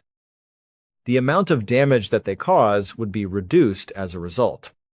It was not able to execute this task due to the design of the safety harness, which prevented it from being accomplished. Due to the fact that the primary straps were wrapped around his waist, he was able to maintain his seated position for the entirety of the operation. To obtain the desired outcome of straightening up into a vertical line, it was not possible to reach the desired result. Horizontal was one of the few positions that he was able to keep up for an extended period of time. He was aware of what was about to take place at the time that was about to occur, despite the fact that he was pressed up against the steel and looked up at the small circle of darkness that was above him. In a desperate attempt to ensure his own existence, he extended out his arms and legs and forced them on the underside of the deck. This was his last-ditch effort. It was a conscious effort on his part to physically fight the pull of the winch in order to achieve his goal of pulling himself away from the pit. The results of his efforts, on the other hand, were not successful. However, he was going up against a machine that possessed a power that was significantly higher than his own. He was going up against it. It was impossible for him to take any kind of action in light of this situation. Despite the fact that the winch continued to revolve, this fact remained. For the first time, his pelvis was inserted into the hole, which measured 10 inches in diameter. This was the first part of his body to be implanted. This particular part of his body was the first one to be removed from his body. The tremendous amount of pressure that was being applied to his body caused it to start disintegrating, which was a direct consequence of the situation. It was impossible to comprehend the level of anguish that he was experiencing as he let out a scream. Gordon had already left the building by the time the hoist operator finally clicked the button that indicates the stop of the hoist. However, by that time, the hoist had already stopped. There was only a small section of his torso that had been able to pass through the opening. This was the only part of his body that had been preserved. An investigation was initiated in the wake of the tragic event in order to look into the problems that were associated with the circumstance. The investigation led to the discovery that the company that Gordon owned had been flagrantly irresponsible with regard to a variety of fundamental safety procedures. This was uncovered as a result of the investigation. Unfortunately, it was found out that the hoist operator had not been given adequate training on the particular winch mechanism that he was using. This was a very unfortunate discovery. The fact that the operator and the person who was wearing the harness did not have a direct line of sight with one another constitutes a blatant violation of the statutory safeguarding procedures that are in place. The individual was dressed in the harness that they were wearing. Through the course of the investigation, it was discovered that the communication system, which relied on hand signals in an environment that was both noisy and chaotic, was significantly deficient. This was discovered during the course of the investigation.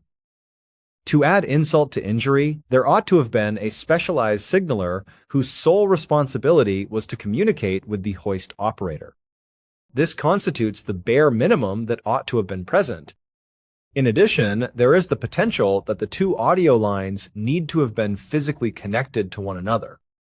There was no room for even a single obvious fault that could have been produced by humans because the entire system was devoid of redundancy.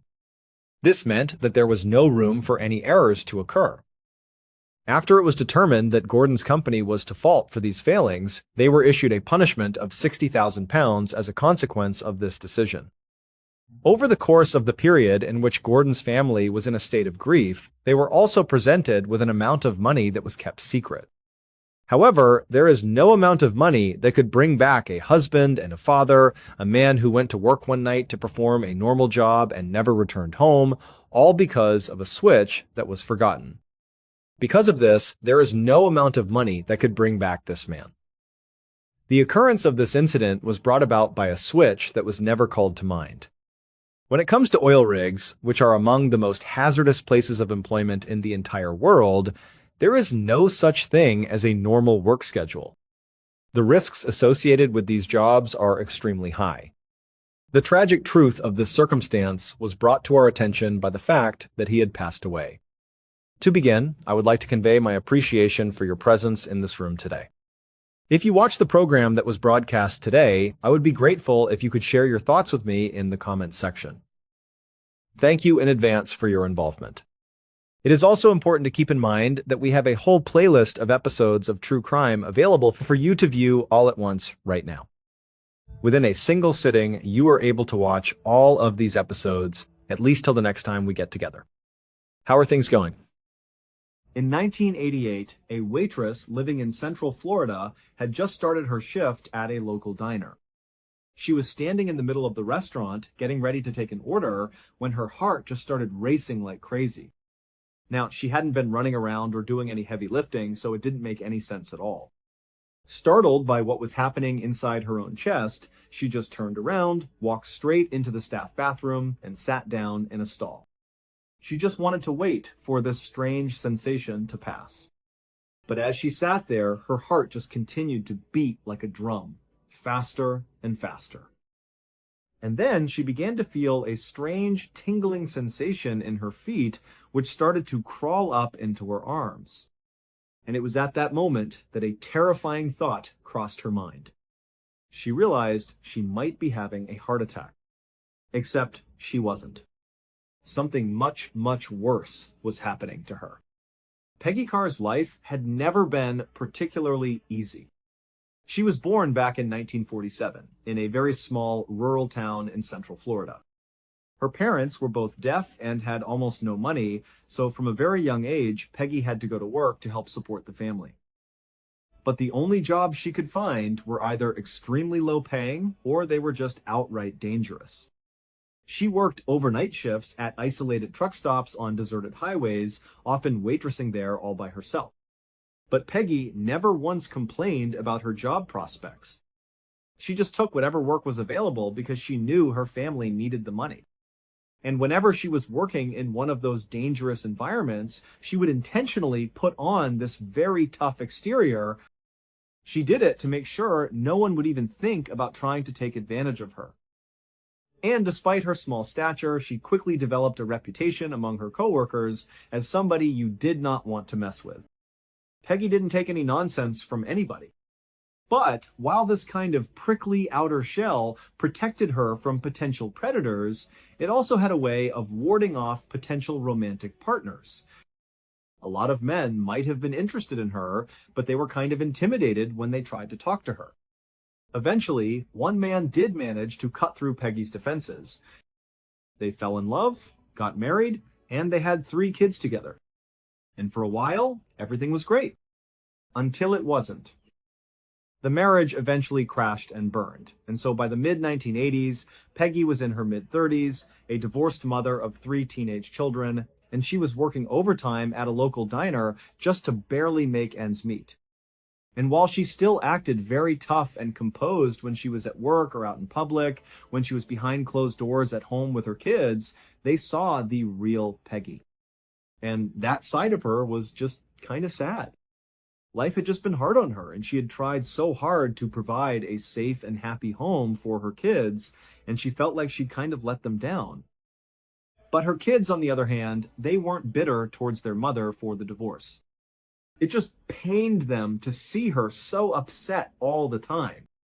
And so her kids really hoped that one day their mom would meet somebody new, that she would fall in love all over again, and maybe that would finally put a smile back on her face. And in late 1987, that is exactly what happened. That year, Peggy met a man named Pi R. Carr. Pi, which was his nickname, was a lot like Peggy. He was a recently divorced single father of 2 teenage children.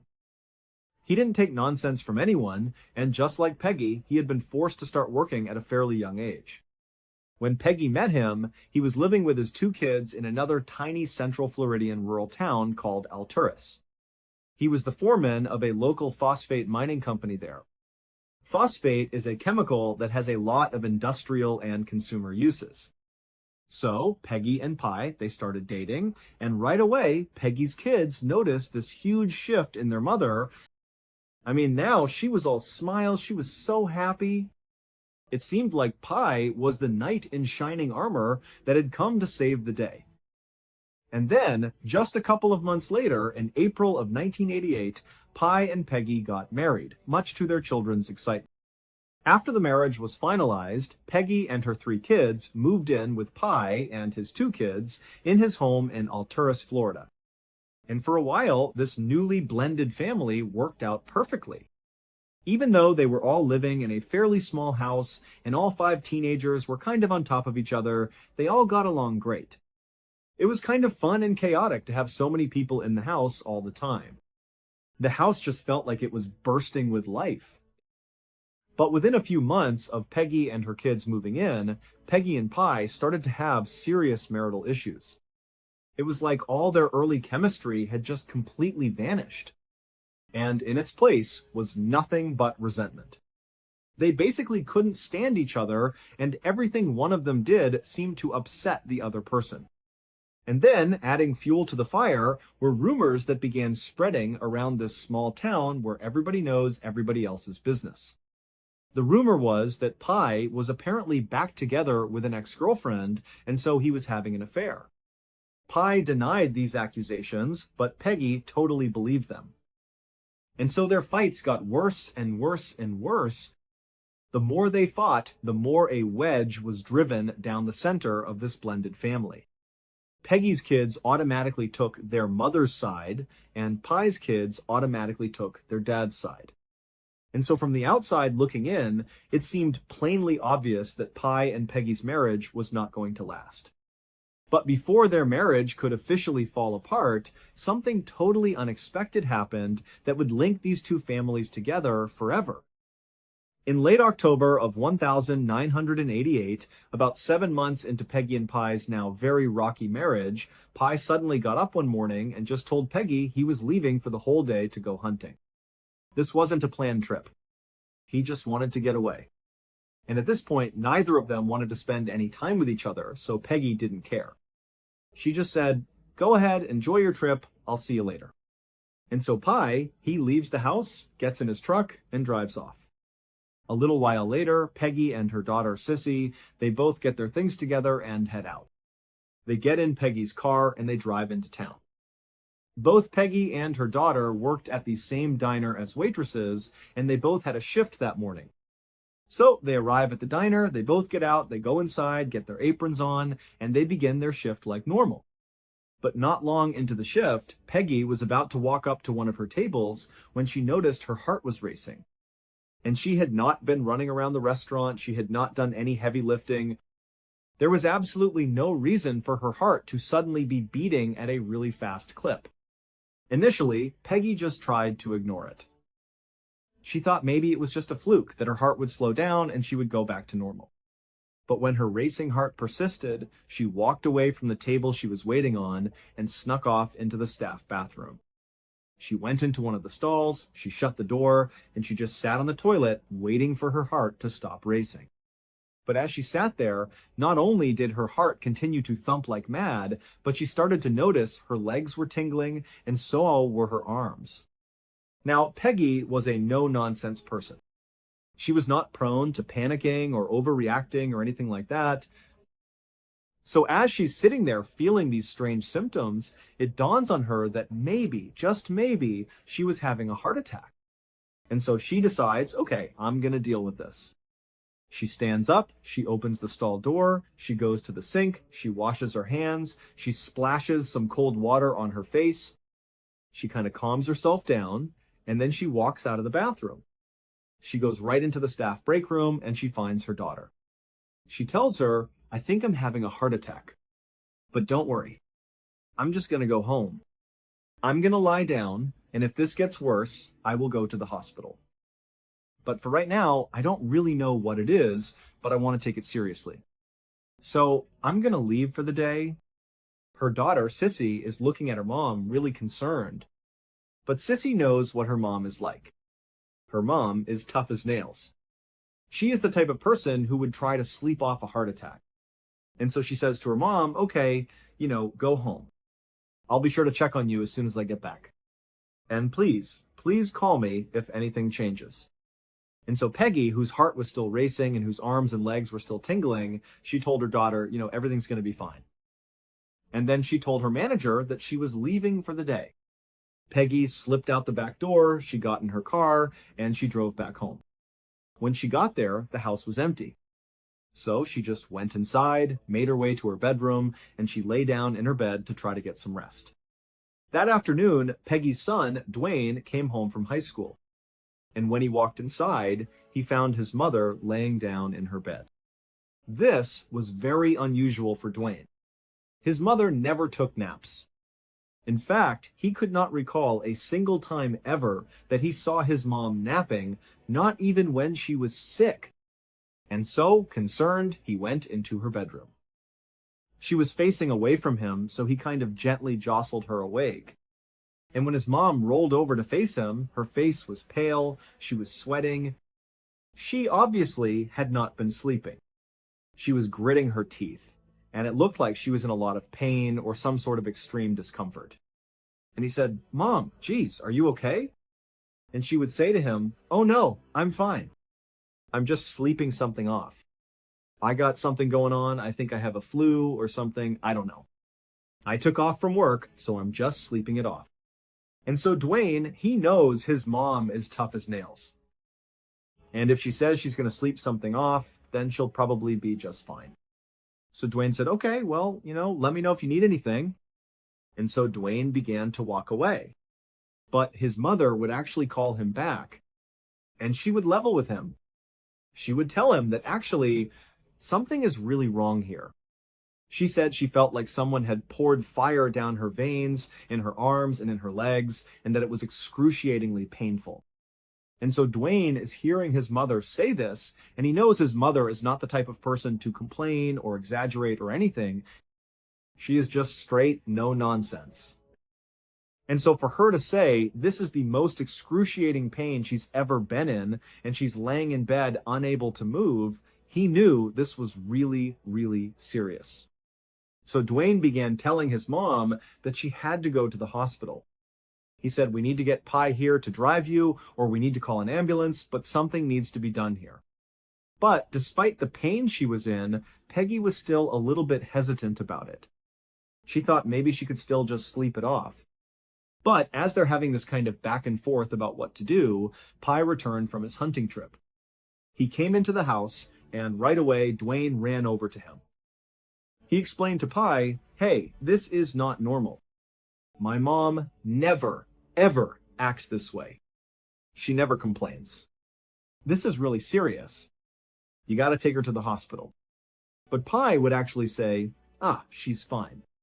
I'm sure she just has a fever or maybe the flu. Man, she'll sleep it off." But when he walked into the bedroom and he saw his wife looking so horrible and literally squirming in pain, he relented and said, "Okay, I'll take her to the hospital." And so Pi would have to literally carry Peggy out of the house, put her in his truck. He drove her to the hospital and then had to carry her into the hospital. And by the time Peggy was under a doctor's care, she could no longer talk. She was just moaning in agony from this excruciating pain in her limbs. Her heart was still racing, and she was nauseous, and she was vomiting. I mean, she was really spiraling, and quickly. And so after she was admitted, the doctors turned to Pi and to Dwayne and to Sissy and the other family members that had gathered, and they asked them, "Do you have any idea what could have caused this?" And they all said no. She just suddenly started feeling this way. So the doctors, who were unable to ask Peggy anything because she was in such blinding pain she couldn't even talk, they just began running her through a wide-ranging series of tests to try to figure out what was going on. But when these results began coming in, either she was negative for the thing they were testing for, or the tests just came back saying that everything was normal. So they're looking at Peggy, seeing her completely falling apart, yet none of their tests revealed anything was wrong with her. And so they were at a complete loss. They didn't know what was wrong with her. And so, without a better option, they just put Peggy into a hospital room and began monitoring her. And sure enough, after being in the hospital for 3 days, Peggy's symptoms started to come down. While she wasn't back completely to her old self, she was able to speak again, she was able to eat and drink water and move around. She was still very uncomfortable, her heart would still race periodically, and she would get fits of pain in all of her extremities, but overall, she felt like she was really improving. And so after 3 days, she was discharged from the hospital. Peggy and her family drove back to their home, and initially, everything was okay. It seemed like she was on the mend. But within 24 hours, Peggy's heart started to race again. And before long, her arms and legs felt like they were on fire all over again. Now, Peggy and her family, they knew that the doctors didn't know what this condition was, and so their immediate reaction was huge concern that Peggy was again suffering from this horrible thing. But going back to the hospital didn't really feel like the obvious first choice. In fact, the obvious first choice, at least for Peggy, was just to stay at the house and try to wait it out the same way she had waited it out at the hospital. But over the next several days, despite laying in bed and resting as much as she could, her symptoms did not get any better. They got worse and worse and worse. It got to the point where she was literally completely bedridden, and all she could do was just shake and periodically scream into her pillow from all the pain she was experiencing in her extremities. And so finally, on October 30th, which was 10 days from the first day that Peggy felt these strange symptoms at the diner, her family decided, you know what, enough is enough. She obviously is not able to just sleep off whatever this is. And so they called an ambulance, which rushed her to the hospital. And when she got there, the doctors, they remembered her from the week before. So they understood this was a bit of a mystery. But just in case, they ran the exact same battery of tests on her to see if maybe now there was some other indication of what this was. But again, all of the tests came back, and they either came back negative or inconclusive or just showed that nothing was physically wrong with her. The doctors even ran her through some tests for poison, thinking, maybe she accidentally ingested something toxic, and that's what was causing all of this. But those tests as well came back negative. And so, totally stumped, the doctors decided the only thing they could do was once again put her in a hospital room and just monitor her.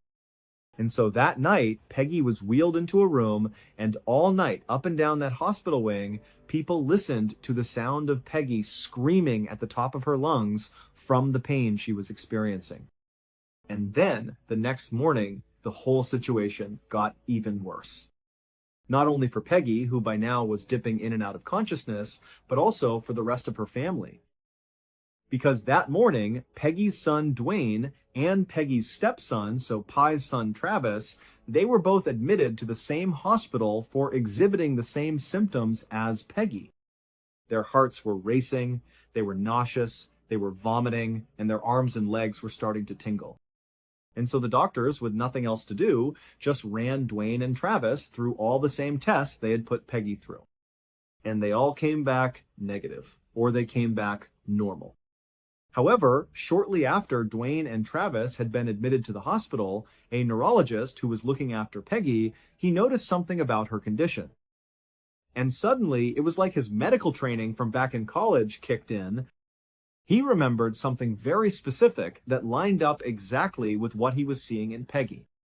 And he suddenly realized that he knew what was going on.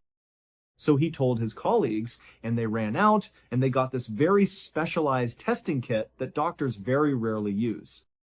It's only for this one really specific and very rare condition. And they tested Dwayne and Travis and Peggy. And sure enough, the next day, the results came back. And all three tested positive for this condition that the neurologist had guessed. And even though there was a cure for this condition, for Peggy, it was too late.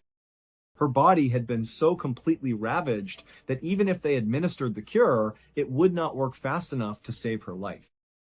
And so that day, the doctors went to Peggy, who, despite being on all these painkillers, was still squirming and writhing in pain and screaming into her pillow. They would tell her that she was going to die. The only thing they could do was try to make her as comfortable as possible and then try to save her boys. Not long after being told this terrible news, Peggy would slip into a coma. And then, 4 months later, on the 3rd of March 1989, Peggy's family had to make the heart-wrenching decision to pull her off life support. And at that point, she passed away. As for her 2 boys, Dwayne would remain hospitalized for 2 months and would make a full recovery. As for Travis, he would remain hospitalized for 6 months, and while he would recover, he would never walk normally again. Even though the actual medical condition that killed Peggy and nearly killed Dwayne and Travis was completely known at this point, everybody knew what it was. What nobody could figure out was why this happened. Why in the world did this happen to these people? It made no sense at all. However, shortly after Peggy's death, that mystery would actually begin to unravel in the most bizarre and totally roundabout way. There is an international organization called Mensa. It's not an acronym. It's a Latin word that roughly translates to table or mind. And this organization is a highly exclusive society for the ultra-intelligent. You literally have to prove that your IQ, which is an intelligence test, ranks in the top 2% of everybody in the entire world. And even then, you may not be smart enough to get in. And in the same town that Peggy and Pi had lived in, Alturas, Florida, there was a chapter of Mensa. And the way some of these chapters worked is they would just get together every month and do some sort of intellectually stimulating activity. And in Alturas, what that meant was the chapter would get together at some private location once a month, and they would put on what they called a murder mystery weekend. The members of this chapter would head off to some private location like an inn or a hotel or a cabin or something, and they would all role-play a murder investigation. 1 or 2 of the Mensa members would come up with a very elaborate murder and a subsequent investigation, and they would assign different fake characters to each of the real Mensa members. So once they got there, they'd all find out what character they were and what they were responsible for. And then, once they got into character, which included dressing up in costumes, they would remain in character until the killer was revealed. So this activity was meant to be extremely intellectually challenging, but also it was extremely fun. The group loved these murder mystery weekends. And so with that in mind, just a couple of weeks after Peggy had passed away, so this is sometime in April of 1989, a new genius was accepted into the ranks of the Alturas Mensa chapter. Her name was Sherry Gwynn, and she was a middle-aged woman who had recently fled from Texas to Central Florida to get away from her abusive husband, who still lived in Texas.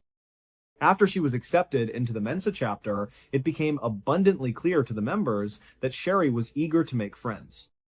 But not just any friends. She wanted to make friends with 2 very specific members of the Alturas Mensa chapter.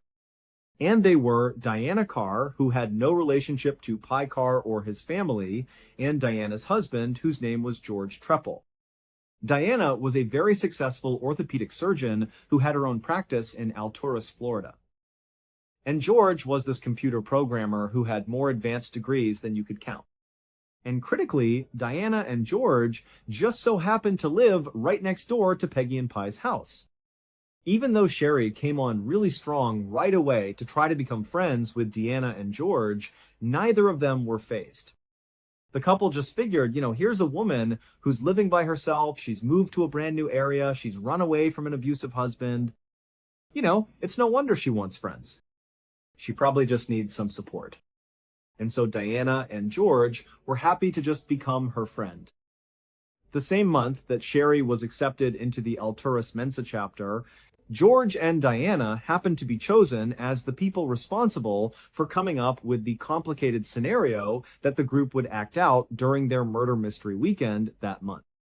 So George and Diana very diligently sat down and went over how to make the case as complicated as they could.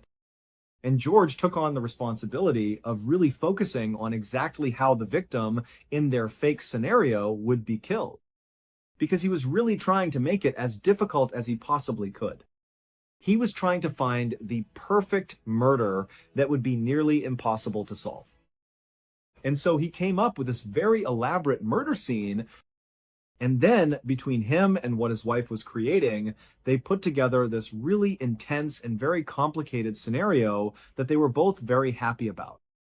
And so, a couple of days later, it was time to head out for the murder mystery weekend that George and Diana had worked so hard on. And so they went and printed off a whole bunch of those cards that would have all the information about who each of the Mensa members were going to be in this role-playing game.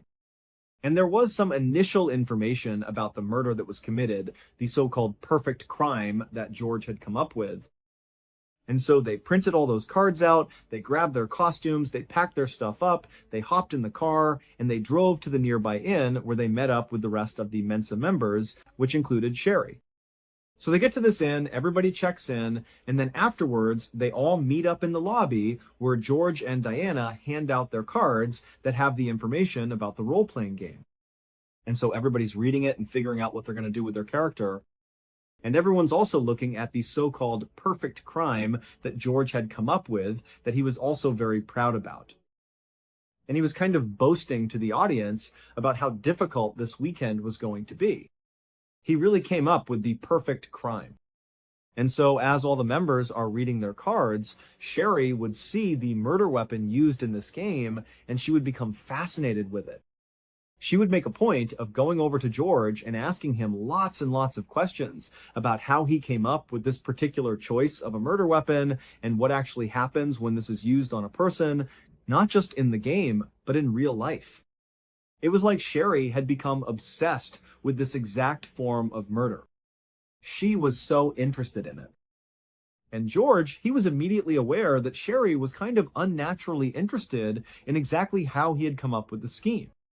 But in a way, it was kind of flattering for George, because he had spent a lot of time constructing it to make it as complicated as he could.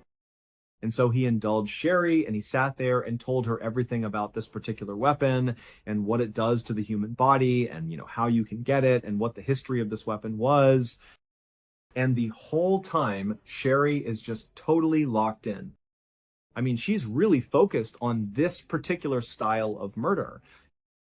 So that murder mystery weekend would eventually come to an end, and all the Mensa members would think it was great, and they would head home. And then, over the course of nearly a year after that, Sherry would be a near constant in George and Diana's lives. I mean, she was always around them. She always wanted to meet up with them. She was always talking to them and asking them questions and calling. And anytime she was with them, she always wanted to be with George. And when she was with George, a lot of times she would bring up that very particular murder method that he had come up with for the murder mystery weekend. And George just continued to think this was just the greatest thing. It was so flattering that she thought he was so smart that he had come up with the perfect crime. And so anytime she wanted to talk about it, he would just indulge her because it made him feel really good. And if George and Diana had seen any red flags in Sherry with her behavior towards them, they certainly didn't show it. They basically were operating under the assumption that Sherry, no matter what, was just this helpless, harmless person who had come to Central Florida, and she was trying to be their friend, and so they should try to be her friend back. But, as they would soon find out, they were very, very wrong about Sherry. In December of 1989, so roughly 8 months after George and Diana had first met Sherry, Diana decided she wanted to move her medical practice from Alturas to a neighboring town called Sebring. And the drive from where their house was in Alturas to where her new office was going to be was just far enough that it made sense for George and Diana to relocate to Sebring. And when Sherry discovered that the couple was moving, she immediately called George and said, "Please let me rent out your house. I don't have a place to stay. I've been staying with friends. I'll pay whatever rent you want." And as it happened, George and Diana had actually talked about keeping the house and renting it out. And so it was actually a pretty easy decision. They trusted Sherry. And so they said, "You know what? That's fine. You can rent out the house for a couple of months, and then we'll decide if this is a long-term solution or not." And within just a couple of hours, Sherry was on Diana and George's doorstep with a sleeping bag and a small bag of toiletries ready to go inside. And so George and Diana, they grabbed the last couple of things they needed, and then as they walked out the front door, they gave their house key to Sherry and told her, hey, if you need anything, just give us a call. And then George and Diana, they climbed into their car. And as soon as they had driven off and were out of view, Sherry dropped her things, she kind of looked around, and then she ran inside of the house. And just minutes later, practically the entire Alturas Police Department came crashing through that front door after Sherry, and within an hour, the police department would find something that would not only reveal the true identity of Sherry and her true intentions, but it would also reveal the truth about what happened to Peggy and her family. A couple of days before Peggy first started feeling bad, when her heart started racing and her arms and legs began tingling at the diner, a couple of days before that, someone had placed 8 Coca-Cola bottles, so full sodas, glass bottles, inside of Peggy and Pi's kitchen. And they set these 8 drinks kind of tucked away inside of a storage nook. A couple of days later, the family discovered these sodas, but they didn't think anything of it. They just figured somebody else in the family had bought them and left them in the kitchen, and so they were fair game. So before long, Peggy and the rest of her family were drinking these Cokes. But Peggy, who was notorious for loving Coca-Cola, drank way more than anybody else. Well, it would turn out all 8 of those Coca-Colas had been tampered with. They all contained a significant dose of the heavy metal called thallium. Thallium is odorless, it's colorless, it's tasteless, and even though there are very small trace amounts that naturally occur inside of our bodies, if there's even a little bit more than that inside of our bloodstream, it becomes lethal. And so when Peggy was admitted to the hospital the second time around, the same time that Dwayne and Travis were also admitted, that neurologist who was looking at Peggy, what he noticed about her condition was that her hair was starting to fall out. And that's when it clicked for him. He had this flashback to his medical training where he was taught about thallium poisoning, and one of the key symptoms was hair loss. The other symptom was extreme pain in the extremities. And so the neurologist and his colleagues went and got a thallium test kit, and they tested Dwayne and Travis and Peggy, and they all came back positive for thallium poisoning. But the level of thallium inside of them was astronomical. The boys were lucky to have survived. They had 20,000 times the amount that naturally occurs inside of the human body. As for Peggy, she had an astounding 50,000 times the amount that naturally occurs, way more than was lethal. And so that was why the doctors told her, there's nothing we can do, your body is basically already dead, you're just technically still alive right now. And so the rest of the family, besides Dwayne and Travis, would also test for thallium, and they would all, with the exception of one child, have elevated levels of thallium. However, compared to Dwayne, Travis, and Peggy, of course, their conditions were negligible and they would all make full recoveries.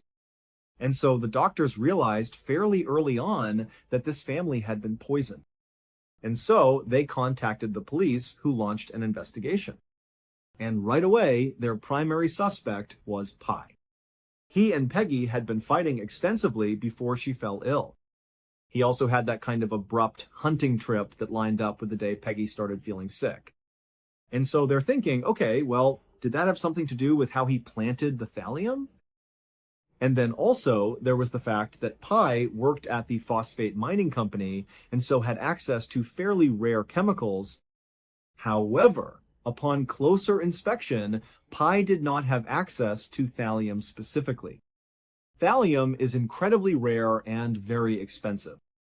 And it just seemed odd that he would use thallium to poison and kill his wife, but he would also poison himself and his son, who he adored.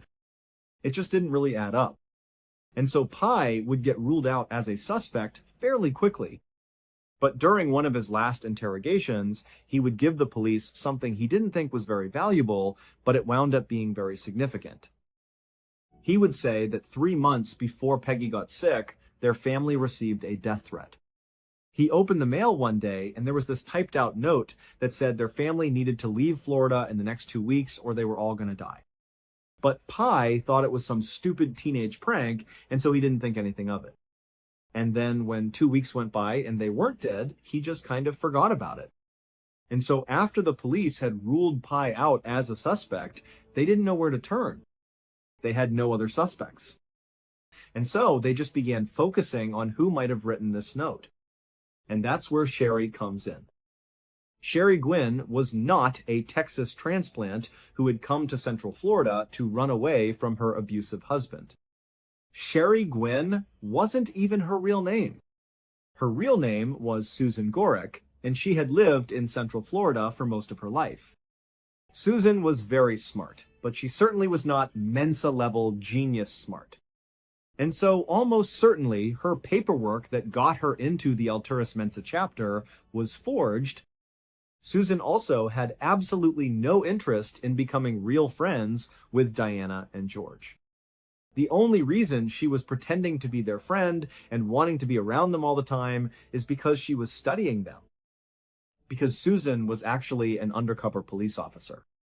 She had been sent undercover after the police discovered Diana and George were responsible for that death threat letter that was sent to Peggy and Pi. It would turn out Diana and George hated Peggy, Pi, and their kids. They hated them. They thought they were obnoxious, they were too noisy, they were annoying. And so Diana, who for context was the type of person who would stop people mid-sentence and correct them if they ever referred to her as anything other than doctor. She had gotten into at least 1 or 2 serious yelling fights with Peggy and with Pi and their kids when she had gone over to tell them to turn their music down and be quiet and do this and do that. And Peggy and Pi, they're not putting up with that. They just told her to get out of here. As for George, he didn't get into any public altercations with Peggy and Pi and their family. George was a very meek and submissive guy. He was very meager, and he was mostly a recluse. But he spent virtually all day peering out the window at Peggy and Pi and their family, studying what they were doing and obsessing over how noisy and obnoxious they were. And as he's seeing his wife getting more and more frustrated with their neighbors, George finally decides he's going to take drastic action. And so that's when George types out that death threat and he sends it across the way. But after Pi reads it, nothing happens. They don't leave Florida within 2 weeks. And so George went to phase 2 of his plan.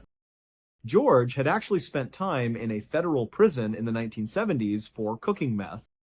And one of the byproducts of making meth is thallium. So George used his old meth cooking skills and he whipped up some thallium and he put lethal doses of thallium in 8 different Coca-Cola bottles. And then after mixing them all up so you couldn't tell there was any chemical inside of them, he used his bottle capping machine to put tops back on top of each of them. George made his own beer, and so that's why he had a capping machine at his house.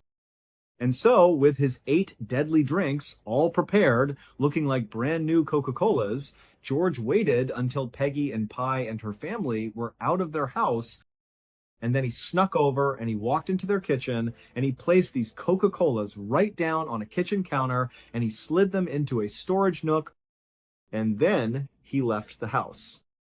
And that was it. And over the next several weeks, he watched with absolute pleasure as the family got sick and then Peggy died. While George never actually admitted that he had poisoned his neighbors, he did do some things that really tipped off Susan that he had to be the guy. Like, for example, that Mensa mystery murder weekend. The murder method that George had come up with was poisoning. And remember, at that point, Susan has been sent undercover to find out if George and Diana are responsible for poisoning their neighbors. And now George is sitting up there talking about the perfect crime he's come up with, and it's poisoning. And so that was why she had followed up with him really specifically on, wow, what else do you know about poisoning, and how did you learn about poisoning, and what kind of poisons do you know about?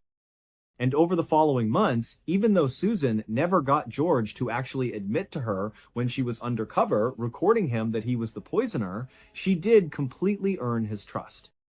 And she did this by always making sure she was very submissive around him and always made sure to stroke his ego and remind him how smart he was. I mean, George was used to being in a relationship with Diana, who was extremely overbearing and kind of kept him under her thumb. And so Susan kind of allowed George to feel like he was in control for once, and he loved it. And so he completely trusted Susan to the point where when he and Diana were going to move out of Alturas, they were willing to rent their house to Susan. And this is important because the house had not actually been emptied. A lot of their things were still in the house, including George's things. And so he just assumed Susan would never go through his things. But as soon as Susan was in that house and she watched George and Diana drive off, she immediately called in backup. The police swarmed the house, they searched it top to bottom, and in the garage, they found George's chemistry equipment. And nestled underneath it was a bottle that contained thallium.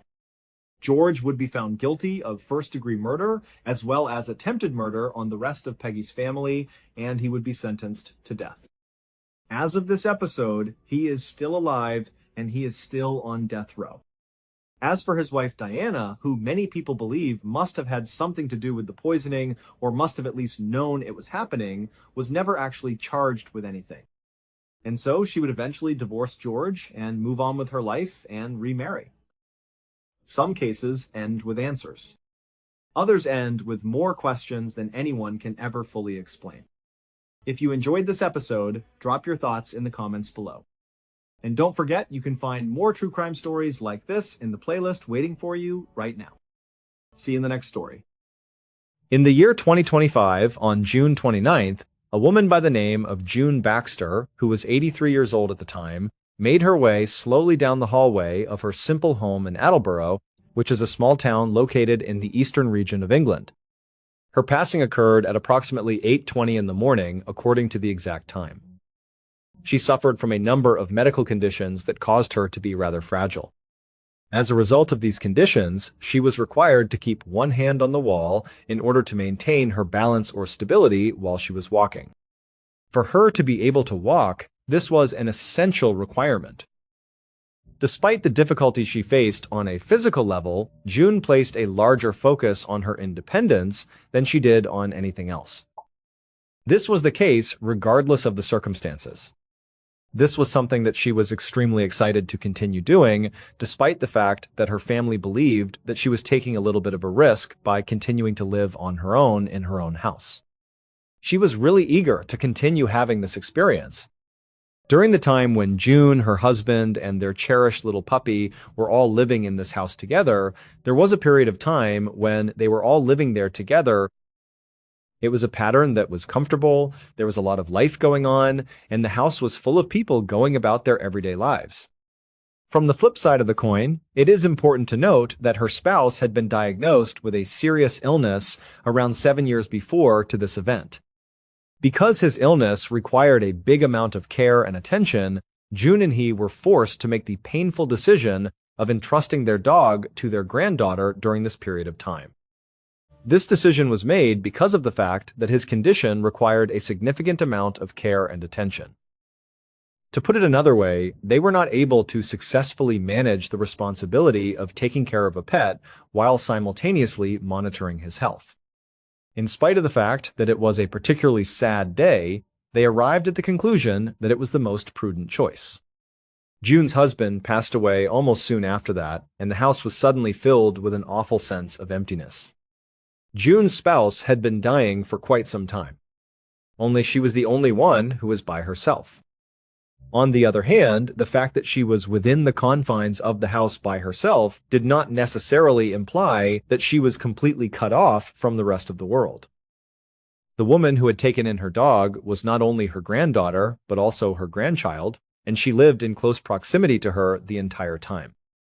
June was a constant presence in her life, and anytime she entered her environment, she welcomed her with open arms. June was a constant presence in her life. She would nearly always bring June's aged dog along with her on her regular visits. This was something that she did virtually every time. This is the manner in which she would conduct herself the vast majority of the time. Throughout those exchanges, June maintained an attitude that was one of complete and full joy. As she gazed at her dog and felt the familiar fur of her dog under her fingertips, she experienced a sense of comfort that was impossible to put into words. She felt a sense of comfort at the same time. The fact that she was thinking about her puppy allowed her to be successful in achieving this goal.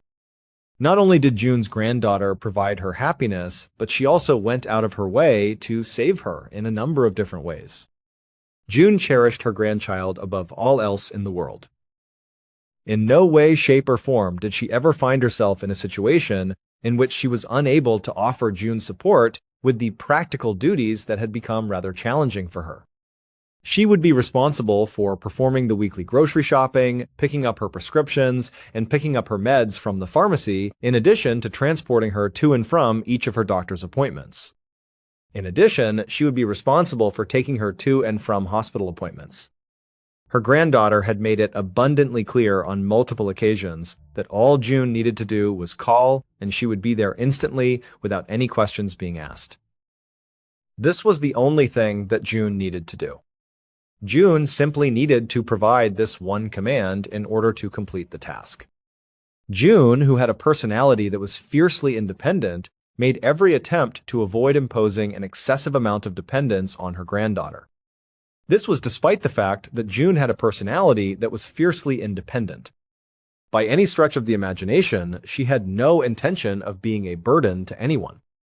The most essential thing for her was to demonstrate to herself that she was still capable of standing on her own and handling things.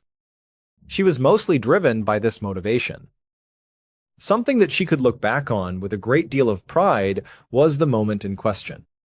Therefore, on this particular morning, she was simply concentrating on her routine daily ritual as she made her way down the hallway, her hand following the pattern of the wallpaper for the purpose of keeping stability. She was doing this because she was trying to keep her balance. For the very first time in her life, she turned around and went into the restroom, which was a room that she had been to a great number of times all during her existence. Without a shadow of a doubt, she never wavered from her decision. When compared to the previous instance, however, this time around, different circumstances prevailed.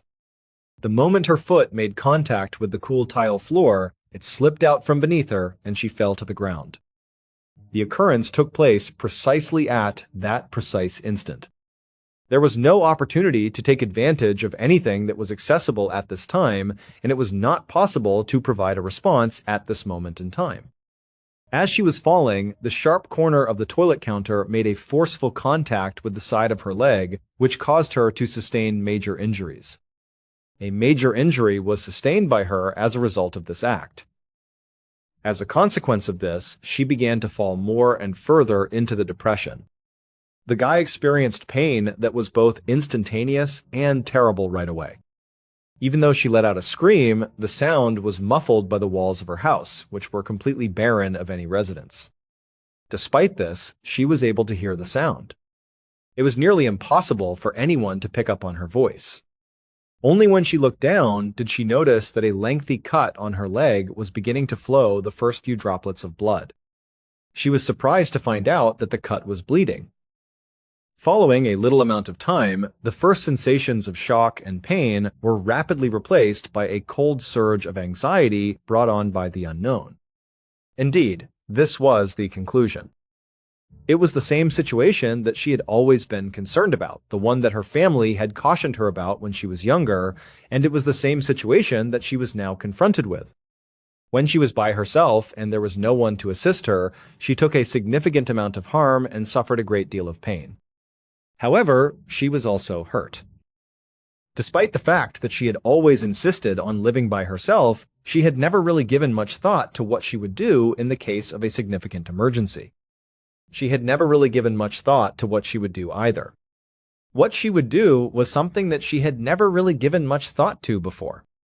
As far as she was concerned, her primary purpose was to protect herself from getting wounded as much as possible. She was attempting to avoid getting wounded in any way. On the other hand, this method had not shown any signs of producing any noticeable results. The fortunate circumstance for June was that she did not completely lack a safety net. This was a fortunate circumstance for her. In the aftermath of the passing of her husband, her granddaughter insisted on having a network of emergency call bells put in every room of the house. One of her goals was to have this particular action carried out. The majority of the time, these were straightforward electrical gadgets that comprised of a cord that was suspended from the ceiling. It would immediately send a notification to the phone that belonged to her granddaughter whenever the line was withdrawn as soon as it was pulled. In addition to that, it would get in touch with the emergency services in the area. The bells were discovered in the restroom of the building, which was one of the locations included in the investigation. June was attempting to ignore the throbbing pain in her leg while she was lying on the floor. She reached up and clutched for the ceiling as she attempted to concentrate on the agony. With a sense of relief, she pulled on the thread with all of her effort when she had discovered it by her hand. She was relieved to have found the thread. There was a 10-minute stretch of time that separated the two periods. After what seemed like an eternity, time seemed to continue to pass. While June remained on the floor of the restroom, she was using a hand towel to apply pressure to the incision on her leg. She was doing this in an effort to slow down the rate at which she was bleeding. That same instant, she was finally able to hear the sound that she had been eagerly anticipating. The front door of her house opened. She had been waiting for this moment for a very long time. Only a few moments later, she became aware of her granddaughter's voice, which was filled with concern as she called her name. She was concerned about her grandchild. Concerned about her grandchild, she did not feel well. June made an effort to call her back and let her know where she was located, but her voice was a little muffled. At the same time, she let her know where she was. In the span of a fraction of a second, her granddaughter materialized in the vicinity of the entranceway to the restroom.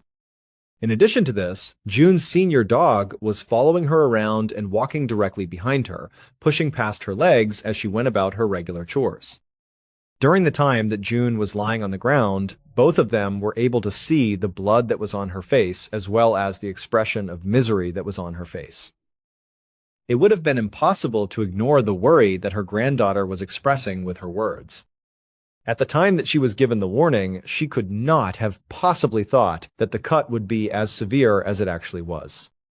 On the other hand, June experienced a profound sense of comfort when she saw her granddaughter standing there, and when she saw her dog coming over to her with its tail wagging nervously. Both of these sensations brought her a sense of relief. Her attention was drawn back to the here and now by both of these occurrences. No matter how severe the cut was, it was of no consequence, whatever the severity of the cut was. It was possible to obtain assistance. At first, it appeared as though everything was going to be well on its own. Almost immediately, her dog came up to her and began gently exploring her palm while murmuring in a low voice. It was as if it had detected that something was very wrong with her. At first glance, it appeared as though it had found out that something was definitely not right. June started to feel a little bit more at ease while her granddaughter was frantically searching through the cupboards in the bathroom for bandages and disinfectant. This occurred when June's granddaughter was seeking for these items. During the time that she was stretching out with a hand that was shaking, she began to pat her dog, who was obviously quite concerned about her. The connection that they had remained just as strong as it had been in the past, despite the fact that a considerable period of time had elapsed since they had first met. The dog's presence on the premises brought a significant degree of comfort to the individuals who were there. After a certain amount of time had passed, her granddaughter was able to successfully locate a first aid kit and eventually found her way back to the house. Bandages were placed over the wound in a secure manner with the purpose of protecting it after the wound had been thoroughly cleaned to the best of her ability during the process. By the time the paramedics arrived a few minutes later, June's mental state had greatly improved, and the most of the bleeding had stopped by that point. June's condition had also significantly improved on its own. June's condition was also showing significant signs of improvement at the same time for her. There was no doubt that the soreness in her leg continued to exist, but the presence of her granddaughter and her dog had brought about a significant change in the conditions. When the paramedics entered the crowded restroom, they brought their equipment with them, which resulted in the space becoming more crowded than it had been before. When they were squatting down to evaluate her injury, they did so in a manner that was both professional and empathetic. This was the case throughout the entire process. They began by carefully removing the improvised bandage that her granddaughter had applied to the region before proceeding to remove it for good. They did this in order to get a better look at the wound that was causing them discomfort. A reassuring smile formed on the face of one of them as they looked up at June while they were in the process of finishing the thorough cleaning. As a result of the facts that he revealed with her, she was given the impression that it was significantly more dreadful than it actually was. It was a reduction that, when everything was taken into consideration, was not quite that big. The assertion that he made was that she would not even require stitches under any circumstances. They suggested that she keep it clean and possibly have her granddaughter stay for a limited period of time in order to reduce the likelihood of her falling again. The purpose of this was to prevent her from falling again in the future. On the other hand, the medical professionals stated that she was in perfect, healthy condition. They did not display any signs that there was a cause for concern. When the paramedics were in the process of gathering their belongings and leaving the premises that they were in, June expressed her gratitude to them after they had completed their duties. It was a little time in which she, her granddaughter, and the dog were all sitting together on the floor of the restroom, and during that brief moment, there was an emotion of collective thankfulness that permeated the ambiance. They were under the impression that they had been able to avoid being struck by a gunshot. There is a possibility that the fall had a lot more devastating consequences than what was initially thought. Not just a shattered hip, but also a brain injury that was acquired throughout the incident. When I was just left with a small cut on my leg, it felt like a fortunate escape from the situation that I was previously in. When June awoke the following morning in her bed, she was immediately aware that something was wrong. August, on the other hand, was not conscious of anything at all. Her boyfriend had been the one she had been sleeping with. Despite the fact that she was merely lying there, she felt sick to her stomach since her heart was beating so hard against her ribs the entire time. In spite of the fact that she had not even sat up yet, she was experiencing nausea and vomiting. She was experiencing emotions of lightheadedness and dizziness, and she also got the impression that the room was softly spinning. She was also experiencing a feeling of lightheadedness. She was completely covered in a layer of sweat that was everywhere on her body. This was in no way typical in any way, shape, or form.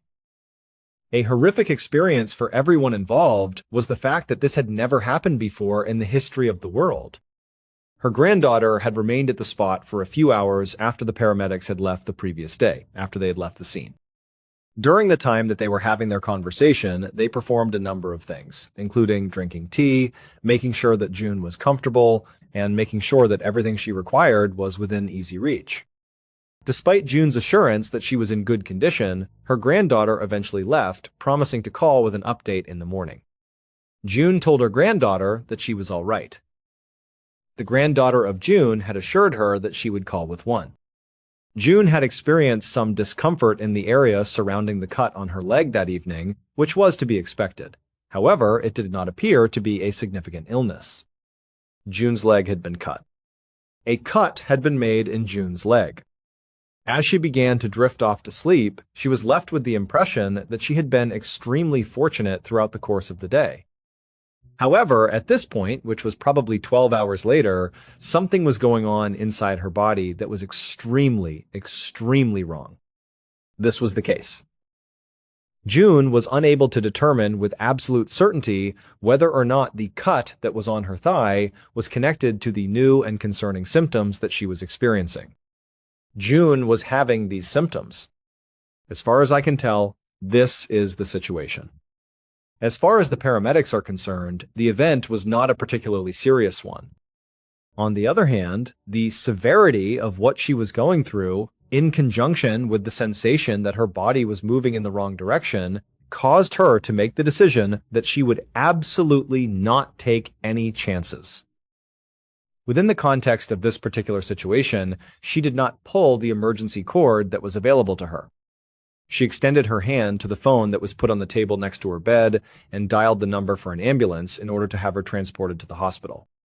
She intended for the ambulance to take her to the hospital. The medical staff immediately became aware of her situation the moment she arrived at the emergency room, and they immediately began carrying out a battery of examinations as soon as they were aware of her condition. Her temperature was taken and blood was drawn from her as part of the comprehensive assessment of her vital signs that was carried out. After they had finally figured out what was going on, they were able to discover what was going on in a reasonably short amount of time. Upon completion of the examinations, it was found that she was suffering from a severe bacterial disease. The conclusion that was arrived at was found to be this. Upon further investigation, the medical professionals arrived at the conclusion that the open cut on her leg served as the point of entry for the bacteria that had invaded her body. Upon conducting their examination of her, they came to this ultimate conclusion. The fact that the sickness had already made its way into her system was an aspect of the circumstance that was much more distressing. It was because of this that she was experiencing feelings of lightheadedness and perspiration, and it also provided an explanation to the question of why her heart was racing so quickly. The emergency medical condition is known as sepsis, and it is a condition that poses a considerable risk to the individual who is being treated. The medical team was taken aback as a result of this, given the circumstances. They had a number of inquiries that would be considered to be of great significance. It is inconceivable that a cut that appeared to be very minor could have resulted in the development of such a severe sickness in such a short amount of time. The report that was submitted by the paramedics indicated that they had cleaned the wound in a proper manner prior to departing from the scene. There was not a single item that made any type of sense. On the other hand, at this particular moment in time, they were not directly concerned with locating an answer to the question of how it had occurred. All of their concentration was focused on making an effort to preserve June's life. Nobody else was paying attention to anything else. An emergency course of therapy was devised for her, which included the administration of potent antibiotics that were effective against a wide range of infections. When it comes to treating with an infection that is known to be unknown, this is the normal process that is followed. As a result of the fact that these antibiotics are of a more generic character, it is predicted that they will be successful in treating the bacteria that are responsible for the issue. June, on the other hand, was not receiving any kind of aid from it in any sense of the word. Her health did not improve, despite the fact that she exerted a great deal of effort. It was beyond reasonable doubt that the situation was deteriorating, and it was deteriorating at a rapid pace. At that point in time, June had already reached the age of 83, and her health was already in a position that was deemed to be relatively poor. Her physical being simply did not possess the reserves that were necessary to protect itself against such a tremendous onslaught. It was simply not feasible for her to have those reserves. The quick deterioration of her condition that was taking place was something that they witnessed right in front of their very eyes. All of the medical personnel were well aware that they were competing against the clock in order to complete their tasks. An ineffectiveness was identified with the antibiotics that were considered to be fundamental. In order for them to have any chance of surviving, it was vital for them to determine the specific type of bacteria that was responsible for this sickness. Only then could they have any hope of saving themselves. If they were able to identify the treatment, they might be able to use a treatment that is better targeted to the specific condition. As an illustration, they could be able to make use of an antibiotic that has been developed with the express purpose of eliminating that particular intruder. In order to isolate and identify the microscopic foe that was responsible for her death, they started doing further tests, one of which was the culture of her blood. This was done in an effort to solve the mystery of what caused her death. It was of the utmost importance that they obtain responses, and they anticipated receiving them as quickly as possible. When June's granddaughter arrived at the hospital, she was greeted by a doctor who then proceeded to have a conversation with her. June's granddaughter had rushed to the hospital as soon as she heard the news. Her granddaughter, June, had hurriedly made her way to the hospital. In addition to requesting that she walk him through the events that had taken place the day before, beginning with the moment she arrived at the house, he also demanded that she guide him through each step of the process. Every single thing was crucial to him, regardless of how minor or unimportant it might appear to be. He was meticulous in his attention to detail. His attention to detail was impeccable in every single respect. He inquired about the fall, the wound, and the method in which she wrapped it. He asked these questions in order to have more information. In spite of the fact that her voice was quivering with nervousness during the entirety of the story, the granddaughter continued to relate the tale. The manner in which she discovered her grandma laying on the ground, the manner in which she sought for the first aid kit, and the manner in which the paramedics arrived at the scene were all meticulously described in her narrative. While the physician was attentively listening, he nodded his head in agreement with what was being said. An inquiry was made by him. He made an inquiry. He inquired, "Was there anything else?" he asked. The granddaughter pondered for a little period of time. "Has there been anything at all that occurred in the restroom while you were searching for bandages?" From that very moment on, her thoughts were a jumbled mixture of panic and confusion. She was worried about anything that had occurred in the restroom, and she was anxious about it. Following that, however, a picture was presented to the viewer. She murmured in a quiet voice, "Her dog," saying it. "That's her dog. I brought her dog with me. He was in there with us." The doctor's approach remained the same. However, he leaned in somewhat closer to the patient who was present. "That's her dog." He made the request, "Tell me about the dog," and I said that I would comply with his request. "I brought her dog with me. What was the dog doing?" As the granddaughter reflected on the series of occurrences that had taken place, she began to experience tears welling up in her eyes. She made it clear that he was merely attempting to alleviate the suffering that she was going through at the time. A look of rising terror appeared on her face as she hesitated and said, June was on the floor, petting him. He was licking her hand and, oh God, he was licking her leg. He was licking the cut. I didn't think anything of it. I thought he was just trying to clean it, to make her feel better. The doctor thanked her and instructed her to wait to return to the laboratory. After that, he hurriedly went back to the laboratory in order to proceed with his journey before continuing on. In spite of the fact that his suspicion was a disastrous one, he was able to develop it. There was a point in time when the findings from the laboratory were brought back to the laboratory. After everything was said and done, the tests were successful in identifying the bacteria that should be eliminated. However, by the time they were able to determine the name, it was already too late for any treatment that was specifically targeted to make a difference in the circumstance where they found themselves. Her immune system was completely weakened by the virus, and it took complete control of her body. As June was suffering from acute sepsis, a condition that offers a significant threat to her chances of survival, she was in a terrible danger of not surviving. When the body's response to an infection becomes so intense that it begins to cause harm to the body's own tissues and important organs, the signs of this condition become apparent. This disorder is characterized by a dysfunction in the immune system. Because her body was making a frantic effort to defend itself against the invasion, her body was, in effect, shutting himself down. This was because her body was trying to combat the invasion. The members of the medical staff were successful in doing everything that they were able to successfully complete. Despite their efforts to treat her with a variety of treatments and even put her on life support, the illness continued to progress without any interruptions. However, these precautions were not adequate to prevent the virus from spreading further. As a result of the illness that she had been afflicted with, June Baxter passed dead just 1 week after she was sent to the hospital for treatment. In the end, it would be revealed that the potentially harmful bacteria that had made its way into June's open wound had been administered to her in the most heinous and unexpected manner that could possibly be dreamt of. The situation would be like this. Additionally, the bacterium was referred to as Pasteurella multocida for the purpose of providing additional information. However, the bacterium in question is not the kind that is generally discovered on the floor of a lavatory or in the nook of a countertop. This is because the bacterium in question is not a mold. It is specifically located in the interior of the lips of domestic cats and dogs. Examples of these animals include cats and dogs. The location in question is really specific.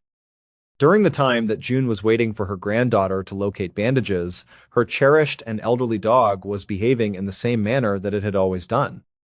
This took place at the same time that June was making herself comfortable on the floor of the restroom. The purpose of this was to comfort her that there was nothing wrong with her.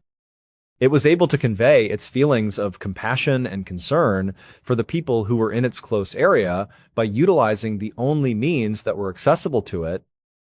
In addition, the dog had begun licking the wound that was exposed in front of her as a means of providing her with some degree of comfort for the time being. Irrespective of the fact that it was a gesture of affection toward a member of its pack who had been harmed, it was also an inclination to care for the individual in question. However, as a result of this action, the dog had unwittingly delivered the germs that caused Pasteurella multicida into June's bloodstream. This illness was caused by the bacteria that caused the disease. The dog's saliva included these microorganisms which were discovered. The wound had been cleaned by the paramedics when they arrived. Nevertheless, by the time they had finished, the germs had already started to spread throughout the body. It became impossible to maintain control over the situation, and it started to grow at a breakneck speed. In spite of the fact that the individual had been younger and in better health, it is still feasible that the immune system would have been able to prevent the illness from happening. On the other hand, there was a sentence of death for a woman who was 83 years old and experienced significant health issues prior to the sentence being handed down. Her execution was carried out. The aftermath of the catastrophe was unfortunately a very unpleasant one due to the circumstances. To put it another way, there was no offense that required legal action to be taken, and there was no one who was to blame for the situation. An extremely peculiar accident occurred as a result of a fleeting time of feelings of devotion. The accident was caused by a brief moment of devotion. In light of the events that transpired, June's granddaughter was left with a significant amount of humiliation that she had to carry with her. She had to come to grips with the fact that she had unknowingly set in motion the series of events that ultimately led to her grandmother's dying by bringing the dog that she thought would provide her grandmother with peace. She had brought the puppy to her grandmother in the mistaken belief that it would provide her with comfort. She was forced to confront the reality that she was the one who was responsible for the passing of her grandma. The dog that June had loved so much, the one that served as a live link to her late husband and happier times, was the unknowing instrument that had led to her passing away earlier than she had intended. June had loved the puppy so much that it served as a living link to her husband and happier times. The dog had been of great affection to June. The painful irony that exists is one that, when everything is taken into consideration, is nearly impossible to fathom. It was a simple fall, a small cut, and an act of love from a devoted pet that all came together in the most terrible way possible, resulting in the death of a woman who had only wanted to spend her final years in the quiet and freedom of her own home. The woman's death was the result of all of these little things coming together. Friends and family of the deceased woman suffered a terrible loss when she passed away. To begin, I would like to convey my appreciation for your presence in this room today. In the event that you watch the program that was broadcast tonight, I would be grateful if you could please share your thoughts with me in the comments section. It is also important to keep in mind that we have a whole playlist of episodes of true crime available for you to view all at once right now. Within a single sitting, you are able to watch all of these episodes, at least until the next time we get together. How are things going? On the morning of Monday, the 7th of January, 1985, a 31-year-old man walked through the sliding glass doors of a large international airport. He was trying his best to look calm, to look like just another traveler, but on the inside, a storm was raging.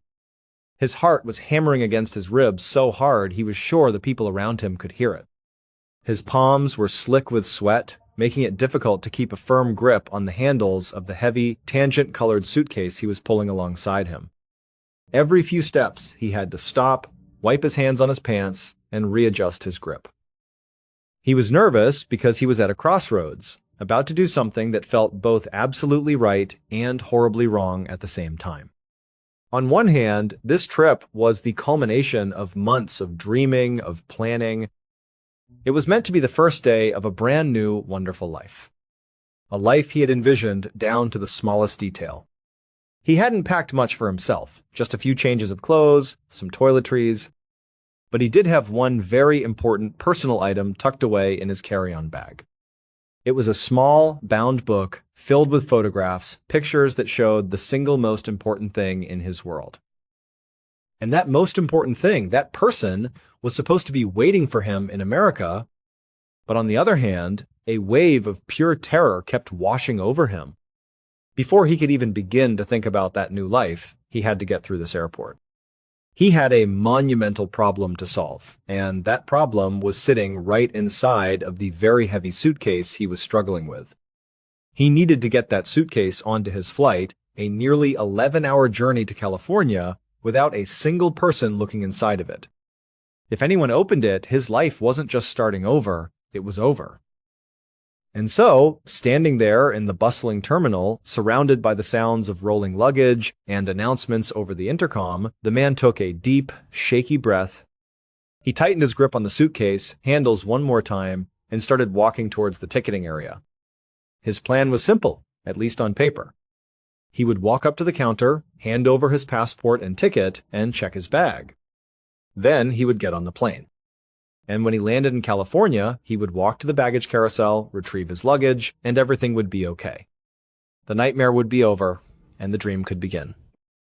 Of course, he knew this was an incredible gamble. A huge risk. If there had been any other way, he would have taken it. His first choice would have been to just carry the bag onto the plane with him, to stow it in the overhead bin where he could keep an eye on it. But that was impossible. The bag was far too big, and it was unbelievably heavy. Anyone who tried to lift it would know something was wrong. So, checking it was his only option. The only other choice was to leave it behind, and that was unthinkable. He cared too much about what was inside to ever consider that. As he got closer to the airline check-in area, the line of people snaked in front of him. With every person that moved forward, his own turn got closer, and the knot of anxiety in his stomach tightened.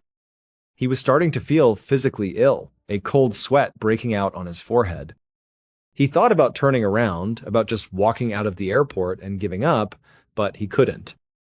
He had to see this through.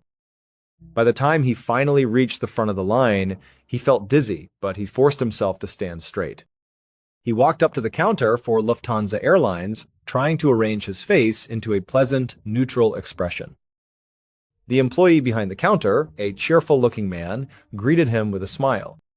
He took the man's passport, glanced at it, typed some information into his computer, and then handed it back. Then came the moment the man had been dreading. The employee put his hand out, gesturing towards the heavy tan suitcase. This was it. This was the moment it could all fall apart. Trying to appear as casual as he could, the man lifted the suitcase off the floor and onto the scale next to the counter. For a split second, he panicked. The sheer effort it took, the way his muscles strained, it had to be obvious.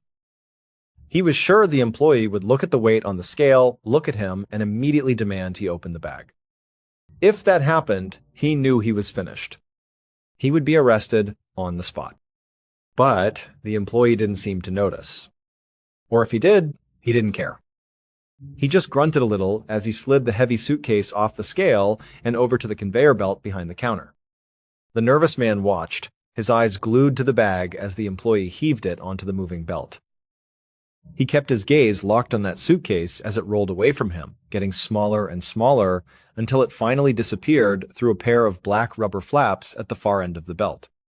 He was so focused on the bag, so lost in that moment of intense relief, that he almost didn't hear the airline employee trying to get his attention. The employee was holding his boarding pass, waving it slightly in the air. The man snapped out of his trance, took the boarding pass, and managed to mumble a thank you. Then he turned, without a second glance back, and hurried away to find his gate and catch his flight. About 12 hours later, on the other side of the world, an employee for that same airline, Lufthansa, was making his rounds in the baggage claim area at Los Angeles International Airport, better known as LAX. It was around 2 o'clock in the afternoon, Los Angeles time. The employee's job was pretty straightforward. He worked in the international terminal, and he had to monitor the big circular carousels where passengers from arriving flights picked up their luggage. He was there to make sure no bags were left behind. As he walked his usual route, his eyes scanned the carousels. Most were empty, waiting for the next flight to come in. But on one of them, he saw a single piece of luggage, a tangent-colored suitcase with soft sides just sitting there all by itself. The carousel had stopped moving. He stopped and looked up at the monitor above it to check which flight it had been for. The screen showed that the last plane to use this carousel had arrived quite a while ago. All the passengers had clearly come through, grabbed their bags, and gone on their way. All except for the owner of this one lone suitcase. The employee figured the bag must be unclaimed. This wasn't a big deal to him. It happened all the time for all sorts of reasons. Sometimes bags got sent to the wrong airport by mistake. Sometimes a passenger missed a connecting flight. Sometimes people were just forgetful and walked right out of the airport without their luggage. Whatever the reason, his job was to start the process of identifying the owner and getting the bag to them. So, like he had done countless times before, he walked over to the carousel. He reached down, grabbed the suitcase by its handle, and prepared to lift it off. But as he pulled up, a surprised grunt escaped his lips, and he stumbled backward a step. The suitcase was so much heavier than he could have possibly imagined. It felt like it was filled with rocks. He readjusted his grip, this time using both hands, bent his knees, and gave it a solid yank. The suitcase toppled off the carousel and landed on the floor with a heavy thud. It was around this time that the employee noticed something else that was strange. The suitcase had no tags on it at all. No airline tag with a destination, no personal luggage tag with a name and address. Nothing. Now, this was unusual. An unclaimed bag was one thing, but an unclaimed bag that was incredibly heavy and had no identification whatsoever, that was not normal. He knelt down on the floor next to the suitcase. He was legally allowed to open it. Unclaimed bags at airports are subject to search to identify the owner or check the contents. He found the zipper and began to pull it open. But he had only unzipped it a few inches before he froze. His eyes went wide. For a second, he just stared, unblinking, at what he could see inside the suitcase, unable to process it. Then, a jolt of adrenaline shot through him. He scrambled to his feet, leaving the bag half open on the floor, and ran to find the nearest phone to call the police.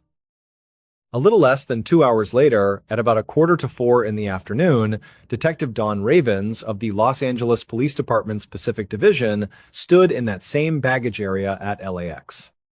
He was looking down grimly into the open tan suitcase. He was surrounded by other officials from the LAPD as well as agents from the FBI. They had all been called to the airport because of what that Lufthansa employee had found. Inside the suitcase was the dead body of a young woman. Detective Ravens was taken aback. He'd seen a lot in his career, but this was something else. He guessed the woman was young, probably not even 30 years old.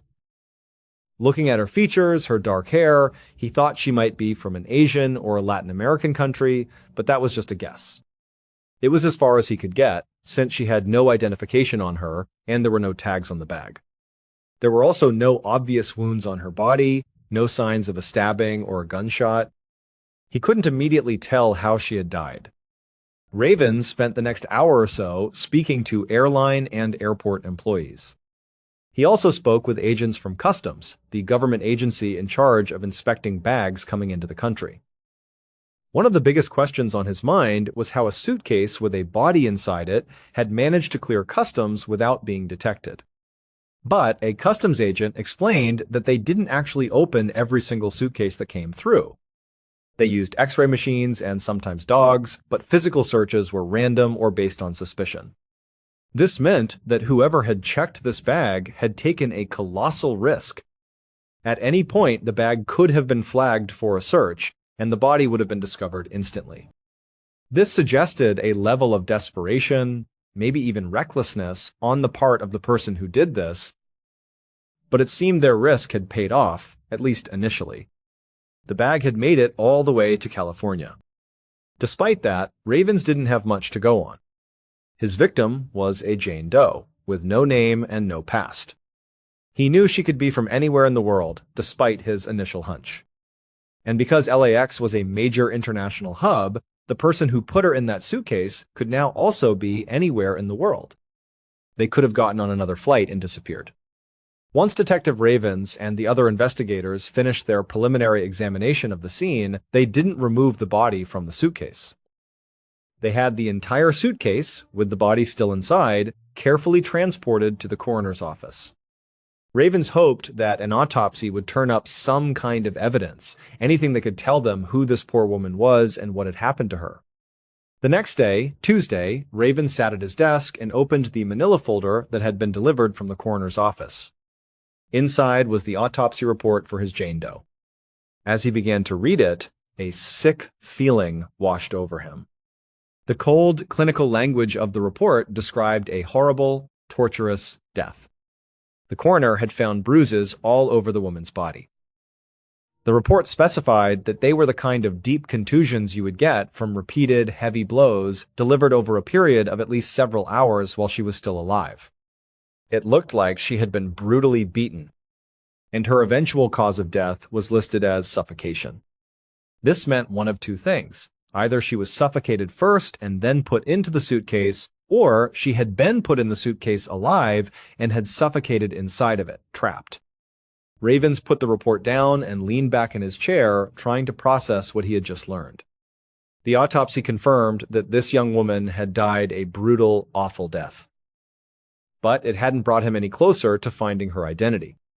The coroner had found no identifying marks, no surgical scars, no tattoos, nothing that could help give her a name. And they found nothing on her that pointed to who might have done this to her. So, he was left with very little. He knew a woman had suffered terribly, but that was it. In the 24 hours since the body was found, Ravens had been working tirelessly. He and his team had pored over hours and hours of surveillance footage from the airport's security cameras. They were looking for anyone who looked suspicious, anyone who might have been seen in the baggage claim area and then left without any luggage. But nothing jumped out at them. He had also personally interviewed a number of airport employees who were working in the international terminal on the day the body was found. But none of them had noticed anything strange, anything out of the ordinary. And so, even though it had only been a day since the discovery, Ravens was already starting to worry that this case was going to go cold very quickly. But what Ravens hadn't counted on was the massive amount of public interest his Jane Doe case would generate. As soon as the story broke, the local TV news stations and the newspapers were all over it. The body in the suitcase story was shocking, and it captured the public's imagination. By Wednesday, just 48 hours after the body was found, the reporting had spread far beyond Los Angeles. The story made its way to Peru, where a man named Juan Espinosa saw a news report and immediately contacted the local authorities. He told them he believed the body found in Los Angeles might belong to his wife. The officials in Peru contacted the LAPD, and Juan's report eventually landed on Detective Ravens' desk. Ravens opened the file and began to read. According to Juan, he and his wife lived in Lima, the capital of Peru. His wife had been desperate to leave the country to escape the crushing poverty they faced. Her dream was to get to the United States, find a job, and send money back home to her family. She had left their home with the intention of trying to sneak across the border into the U.S. She had promised Juan that as soon as she arrived safely, she would contact him. But after she left, he never heard a single word from her. This felt like a very promising lead to Ravens. It seemed to check a lot of the boxes. His Jane Doe had features that could suggest she was from a South American country like Peru. It made sense. Ravens started to build a theory. Maybe Juan's wife had paid a human smuggler, someone who transports immigrants across borders illegally for a fee. He knew that the world of human smuggling was a dangerous, unregulated business. The smugglers could be violent and reckless, and the people they were transporting were incredibly vulnerable. They had no legal protection. Sometimes, these smugglers would simply rob their clients. In worse cases, they would rob them and then kill them to get rid of any witnesses. And because the victims were undocumented and their families often didn't know the details of their travel plans, these terrible crimes often went unreported and unnoticed. If that's what had happened to his Jane Doe, it would explain a lot. It would explain the signs of a brutal beating from the autopsy. It would also explain why the tags were ripped off the suitcase.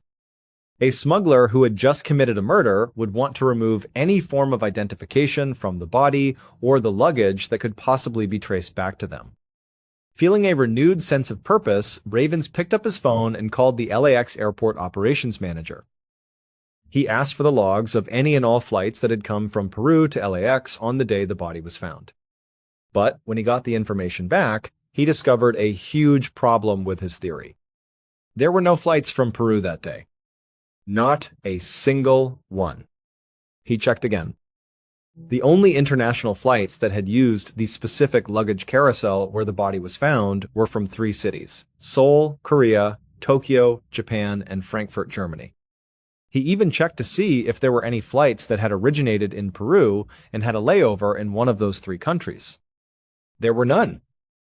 This meant it was simply impossible that his Jane Doe was Juan's wife. And just like that, his most promising lead evaporated. Now Ravens was stumped all over again. He had almost no physical evidence to work with. All he really had was the suitcase itself and the body inside it. And the actual crime scene, the place where this woman was killed, was most likely in Korea, Japan, or Germany. He was an LAPD detective. His jurisdiction was Los Angeles. He didn't know where he should even begin to look for more evidence. He felt like he was back at square one.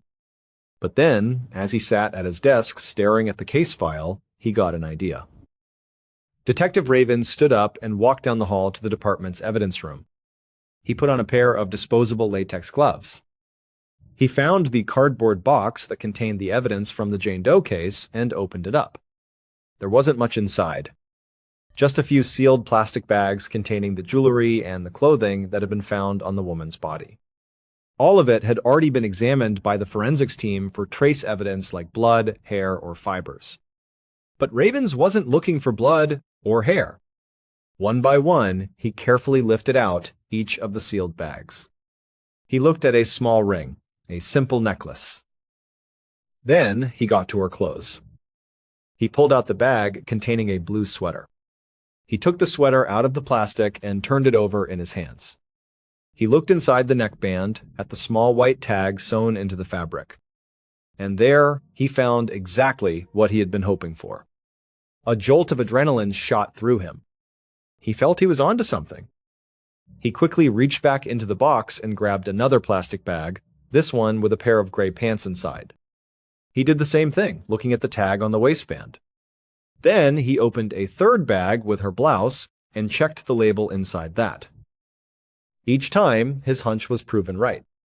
All of Jane Doe's clothing had labels sewn into them, and the writing on the labels was clearly in a language that was not English. Ravens wasn't a linguistics expert, but to him, the script, the shape of the letters, looked like it might be Middle Eastern. It didn't take long for the FBI to help Ravens and the LAPD identify the origin of the writing on the clothing. The labels were in Farsi. All of the clothes had been made in the Middle East, specifically in Iran. This was a huge breakthrough. Finally, Detective Ravens had a likely country of origin for his Jane Doe. She was almost certainly Iranian. But with this new information came another problem. It was really the same problem he'd had when he thought the victim was from Peru. There were only 3 international flights that his Jane Doe could have been on, the ones from Korea, Japan, and Germany. None of them had originated in Iran. And he double-checked the records.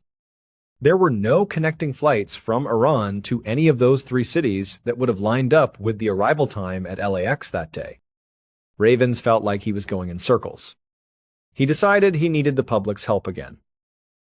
On Thursday, 3 days after the body was found, he and another detective sat down for an interview with a reporter from the city's biggest newspaper, the Los Angeles Times, a publication that had a wide circulation both nationally and internationally. The detective's goal was simple: to give the reporter as many updates as they could about the case, hoping that someone, somewhere in the world, would read the story, recognize a detail, and come forward with information. However, the interview didn't really play out that way. The reporter asked a lot of questions, and for most of them, Ravens and his partner had no answers. By the end of it, Ravens was feeling pretty discouraged. The last thing he said to the reporter, a quote that ended up being printed as the final line of the article, summed up his frustration perfectly. He said, "Don't be too surprised if you never find out where she came from or who she is." The next morning, Detective Ravens got to his office early. He had barely taken off his coat when his desk phone rang. He picked it up. A police officer from Sacramento, California, was on the other end of the line, and he sounded extremely worked up. He told Ravens that he knew the LAPD investigators were struggling with the airport Jane Doe case, but he said he had an unbelievable development up in Northern California that he was certain was connected. He told Ravens that authorities there had just found another body. When Ravens heard this, his first reaction wasn't excitement. It was confusion. He didn't need another body. He had a body. What he needed was a name for his Jane Doe. So he asked the Sacramento officer what he meant. Had they found another woman in another suitcase? But the officer said no. The body they found belonged to a man. And this man's name had never been on any police radar. He had died from a gunshot wound 400 miles away from where Raven's Jane Doe was found.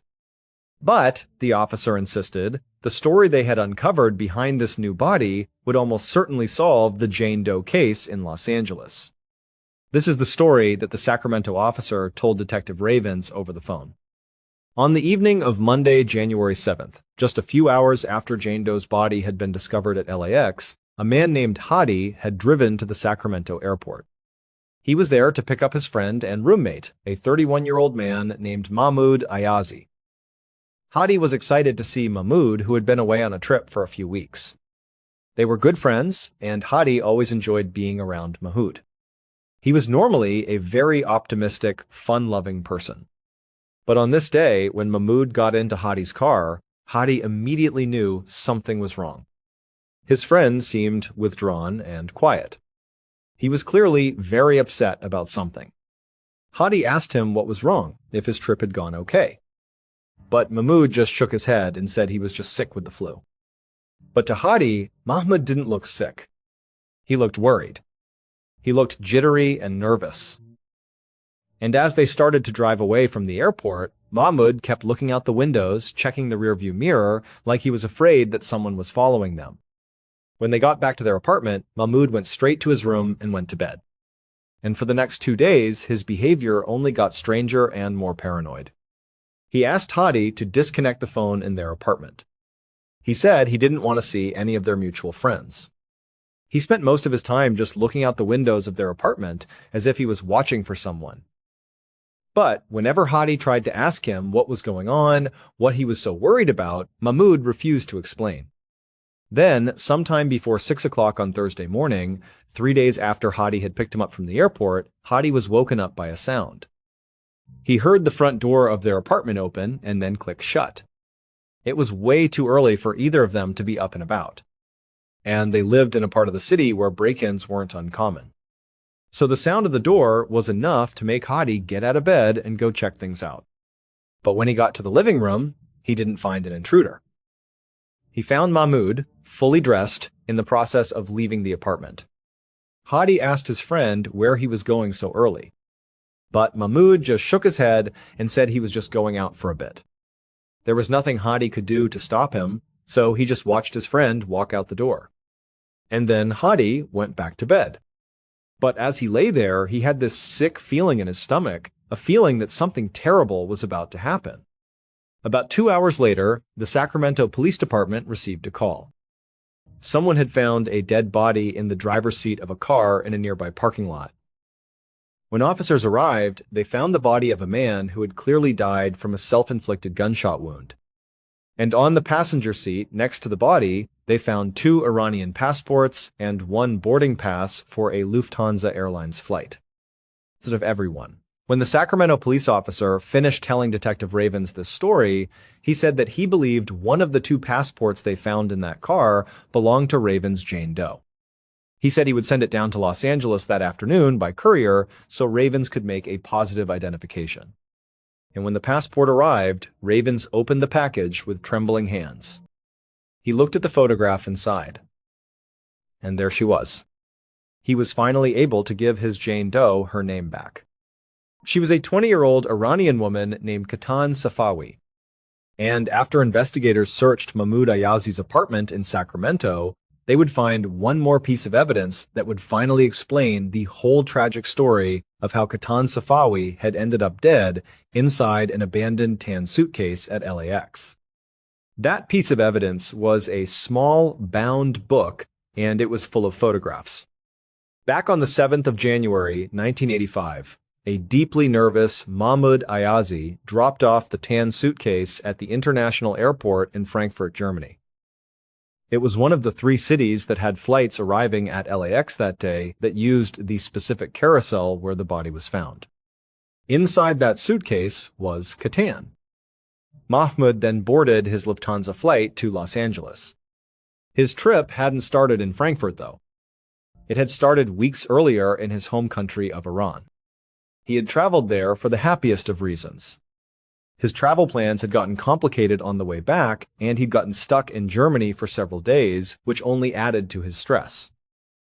And now, he was on the final leg of his journey home, and he was more nervous than he had ever been in his life because of what he was carrying in his checked luggage.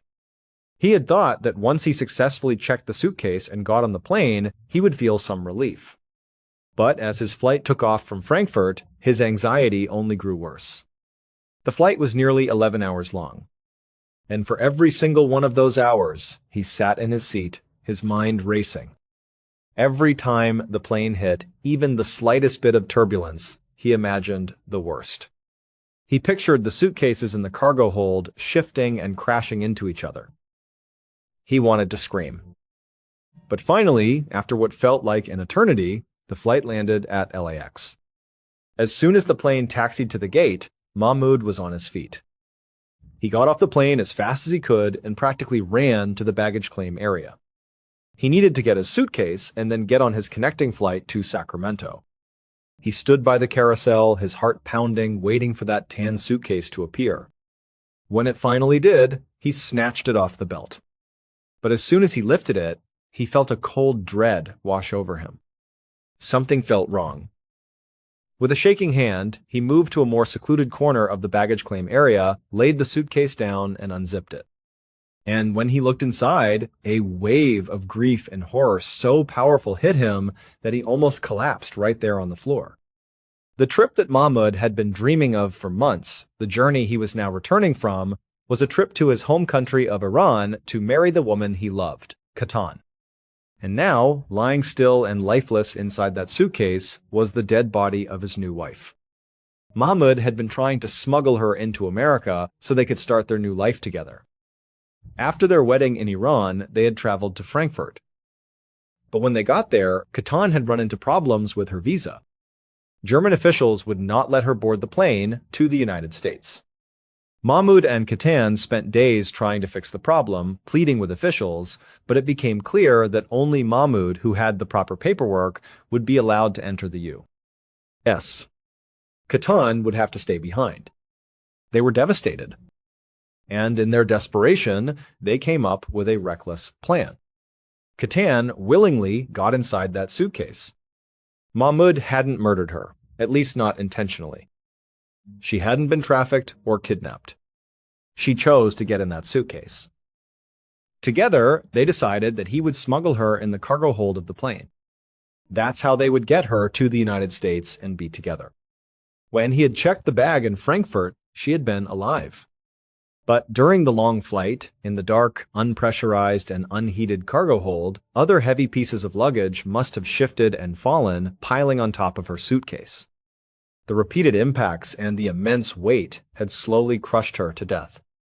The bruises the coroner found were not from a beating at the hands of a person, but from the brutal, indifferent force of other luggage crashing against her body inside that suitcase. And so when Mahmoud got to LAX and opened the suitcase and saw what had happened, he fell apart. He panicked. In a fog of shock and grief, he tore the identification tags off the suitcase. He zipped it back up, pushed it back onto the carousel, and just walked away. He abandoned the body of his wife and simply got on his next flight to Sacramento. And once he landed there, the full weight of what had happened, the guilt and the grief, consumed him. For 3 days, he lived in a paranoid haze, unable to tell his friend what had happened, unable to face the reality of his loss and the role he had played in it. And 3 days later, he took his own life.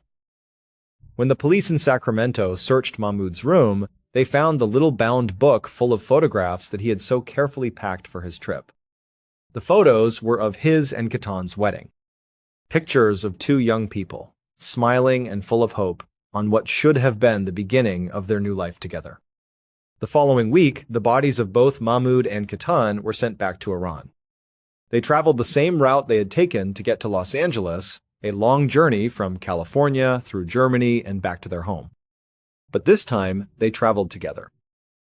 Sometimes, the most ordinary decisions, like boarding a flight or chasing a dream, carry consequences no one could ever imagine.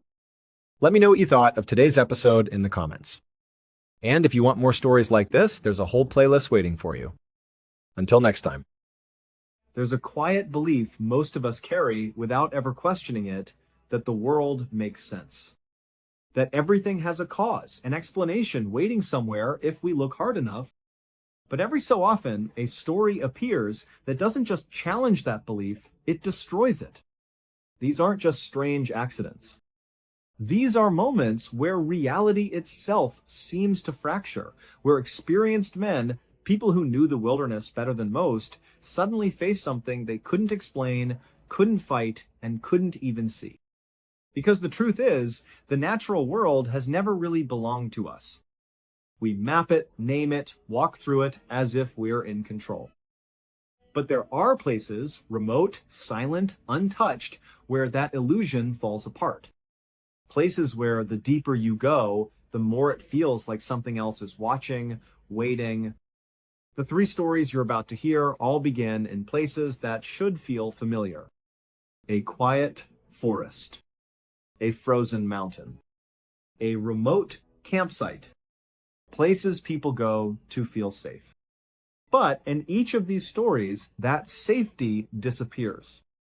It's not just that something went wrong, it's that something was already there, waiting, watching, and at some point, it decided to make itself known. So don't just ask what happened. Ask yourself, what could cause it? Because maybe the most terrifying part isn't the mystery itself. It's the possibility that it isn't rare at all. The story of Carl Herrick is one of those mysteries that lingers in the minds of anyone who hears it, mostly because it defies everything we think we know about how the world works. On the 23rd of November 1943, the woods of West Townsend, Vermont were crisp and quiet. It was the kind of day that hunters dream of, cold, peaceful, and perfect for tracking deer. 37-year-old Carl Herrick was out in the wilderness with his cousin, Henry, hoping to bring something home.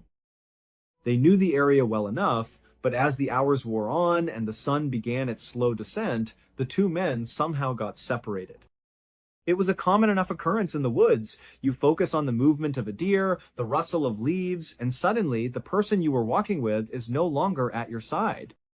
Henry, initially unconcerned, started calling out for Carl. He figured his cousin had probably just wandered off in a different direction to get a better vantage point, or had perhaps grown tired and decided to head back to the warmth of their base camp. Henry spent some time searching the immediate vicinity, his voice echoing through the rugged terrain, but there was no response. The silence of the Vermont wilderness can be heavy, but at that moment, it just felt empty. Eventually, Henry decided to head back to camp himself, assuming he would find Carl waiting there. When Henry arrived, the camp was completely deserted. The fire was cold, and the air felt still. He waited, minutes turning into an hour, and a slow, creeping dread began to settle in his chest. That sinking feeling, the one that tells you something has gone fundamentally wrong, took hold. Recognizing that this was no longer a simple case of a misplaced hunter, Henry hurried to alert the authorities. The search that followed was exhaustive. For 3 long days, search teams combed through the pristine, jagged wilderness of the Glastonbury area, a place that many locals whispered was part of the Bennington Triangle, a region with an unsettling reputation for disappearances and strange occurrences. They looked everywhere, but the woods were tight-lipped and revealed nothing. It wasn't until the 3rd day that Henry himself stumbled upon his cousin. Carl Herrick was lying face down in a small clearing. At first, from a distance, it looked as though he might just be resting, perhaps injured or exhausted. Henry ran to him, his heart pounding, only to roll him over and realize that Carl was gone. There was no life left in him. What was most confusing, however, was the state of the body. There were no obvious, catastrophic injuries. Aside from some minor scratches on his hands and arms, Carl looked almost untouched. And yet, the official report revealed a horrifying reality. Carl had been squeezed to death. The pressure exerted on his chest had been so immense that his ribs had been shattered and a bone had punctured his lung. The investigators were left with a puzzle they were determined to solve quickly. They pieced together the scene. They found Carl's rifle, fully loaded, leaning against a tree about 70 feet away. Right next to the rifle was a single expended shell casing. The theory that emerged was neat and clinical. Carl had been hunting, encountered a black bear, and fired a single shot. Believing he had downed the animal, he had set his gun down, walked over to check his prize, and was then ambushed by the bear, which had been hiding and waiting. In its final desperate act, the beast had crushed him. But as the days passed, the story stopped making sense to those who looked closer. If Carl was an experienced hunter, which he was, he would know that one shot, especially from a standard hunting rifle, rarely stops a black bear in its tracks. He wouldn't have just put his weapon against a tree and walked 70 feet away, effectively making himself defenseless. And even if we assume he did make that fatal error, there is the matter of the bear itself. Black bears do not kill by squeezing. They maul, they bite, and they swipe. They tear through their prey. There were no signs of a savage mauling on Carl's body, only the internal trauma of being compressed. It remains one of the great mysteries of the Bennington Triangle. If it wasn't a bear, and everything about the evidence suggests it couldn't have been, then what was it? What kind of creature has the strength to snap a man's ribs without shredding his skin, and what was it doing in those woods in the fall of 1943? People still talk about the Bennington Monster, a towering 8-foot-tall creature that is said to haunt the mountains of Glastonbury. Whether that is just a local legend or the shadow of something much more terrifying, we may never know. For now, the story of Carl Herrick remains a chilling reminder that there are still corners of the wild that we do not fully understand, and perhaps some things are better left undiscovered. And just when it seems like the forest has already shown us the worst it can do, another story reminds us that it's not just the woods that hide the unknown. Because far from the dense trees of Vermont, high above the world in the frozen silence of a mountain, something else was waiting. Something that didn't need to leave a body behind to prove it was there. The slopes of Mount St. Helens in 1950 were a world away from the noise and complication of modern life. For Jim Carter, a man defined by his passion for the outdoors and his precision behind a camera lens, the mountain was a sanctuary of frozen grandeur. He was not a casual visitor. He was an expert skier, someone who understood the temperament of the snow and the rhythm of the high alpine terrain. He moved with a grace that only those who have spent their lives in the mountains possess. On that clear, crisp day in 1950, surrounded by a group of fellow enthusiasts, Jim was in his element. The morning had been perfect, with the snow glistening like a vast field of crushed diamonds under the bright winter sun. As the group made their way toward a scenic ridge, the light shifted, casting long, dramatic shadows across the snow. It was exactly the kind of lighting Jim lived for. He stopped his companions, signaling that he needed a moment to set up his camera. He wanted to capture the sheer scale of the peak, the way the sky met the jagged horizon. It was a routine pause in an otherwise ordinary day, and his friends, accustomed to his artistic focus, skied ahead a few hundred yards to wait. They stood there, enjoying the crisp air and the profound silence that only high altitudes can provide, expecting to hear the satisfying click of his camera shutter at any moment. But the silence stretched on, becoming heavy and unnatural. Minutes turned into nearly an hour, and when they finally turned back to look for him, the slope where they had left him was empty. There was no sign of the tripod, no sign of his gear, and no sign of Jim. At first, there was no panic. They assumed he had simply changed his mind and taken a different route, or perhaps he had wandered off to chase a better shot elsewhere. They shouted his name, their voices muffled by the vastness of the mountain. They skied back and forth, tracing the edges of the terrain, expecting to see his familiar silhouette cresting a nearby ridge at any moment. But as the sun began to dip toward the jagged tree line, the reality of the situation began to set in. Jim was gone. The official search began the following morning, a massive, coordinated effort involving seasoned mountain rescuers, local authorities, and volunteers who knew the mountain like the back of their hands. They were prepared for the worst, a fall, a broken leg, or a disorienting whiteout. But what they found instead was something that defied all logical explanation and chilled the rescue team to their cores. They eventually picked up Jim's ski tracks. They were clear, deep, and remarkably purposeful. He had not been skiing casually. He had been moving at a frantic, breakneck speed.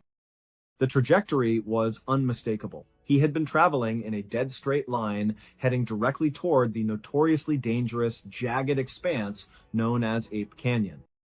As the searchers followed the path, they saw evidence that pushed the limits of human capability. Jim had encountered several deep, treacherous ice crevasses along his path gaps that would normally force any skier to stop, scout, and detour. Instead of stopping, Jim had launched himself over them. The distance of these jumps was staggering, requiring not just immense physical strength and perfect timing, but a complete disregard for self-preservation. It was the movement of a man driven by sheer, unadulterated terror, someone running from something, or someone that they were convinced was right at their heels. The tracks led them to the very lip of Ape Canyon, a place where the mountain seemed to split open into a dark, unforgiving abyss. The tracks stopped abruptly at the edge. There was no sign of a return path, no evidence of a slip, and certainly no sign that he had attempted to turn back. It was as if he had simply arrived at the edge and ceased to exist. For 10 days, the search effort continued with an intensity that was almost desperate. They probed the canyon floor, they rappelled down the icy walls, and they used every piece of equipment available at the time to scan the deep, snow-packed crevices. They found nothing. There was no glove, no piece of his clothing, no fragment of his camera equipment. It was as if the mountain itself had opened up to claim him and then sealed itself shut, leaving not a single trace to suggest he had ever been there. The disappearance of Jim Carter remains one of the most unsettling mysteries in the history of the Pacific Northwest. In the years since, theories have been whispered in lodges and mountain cabins. Some speak of mountain predators, others of the unexplained phenomena that have long been rumored to occur in the shadows of Mount Saint-Tine. Helens. But those who stood on that ridge, who looked at the tracks of a man who had leaped over death itself, know that the truth is likely far stranger than any legend. Jim Carter, an expert, a photographer, and a lover of the wild, left a story that persists precisely because it lacks an ending. He left behind a path that points toward a place that does not want to be explored, and a question that continues to haunt every person who ventures into the high, lonely places of the world. What could have terrified an expert to the point of such suicidal speed? What, in the quiet, frozen heart of the mountain, was waiting for him? The tracks end at the canyon's edge, but the mystery continues to ripple outward, a permanent, freezing reminder that there are still parts of this earth that remain utterly beyond our grasp, keeping their secrets in the dark, silent ice. If the mountain could erase a man without leaving behind a single trace, then what happened next suggests something even more disturbing, that sometimes whatever is out there doesn't just watch from a distance. Sometimes it comes closer. Close enough to be heard. Close enough to surround you in the dark. Based on the 1971 Sierra Camp encounter involving Ron Moorhead and his hunting companions, here is the story rewritten in accessible narrative English. The year was 1971.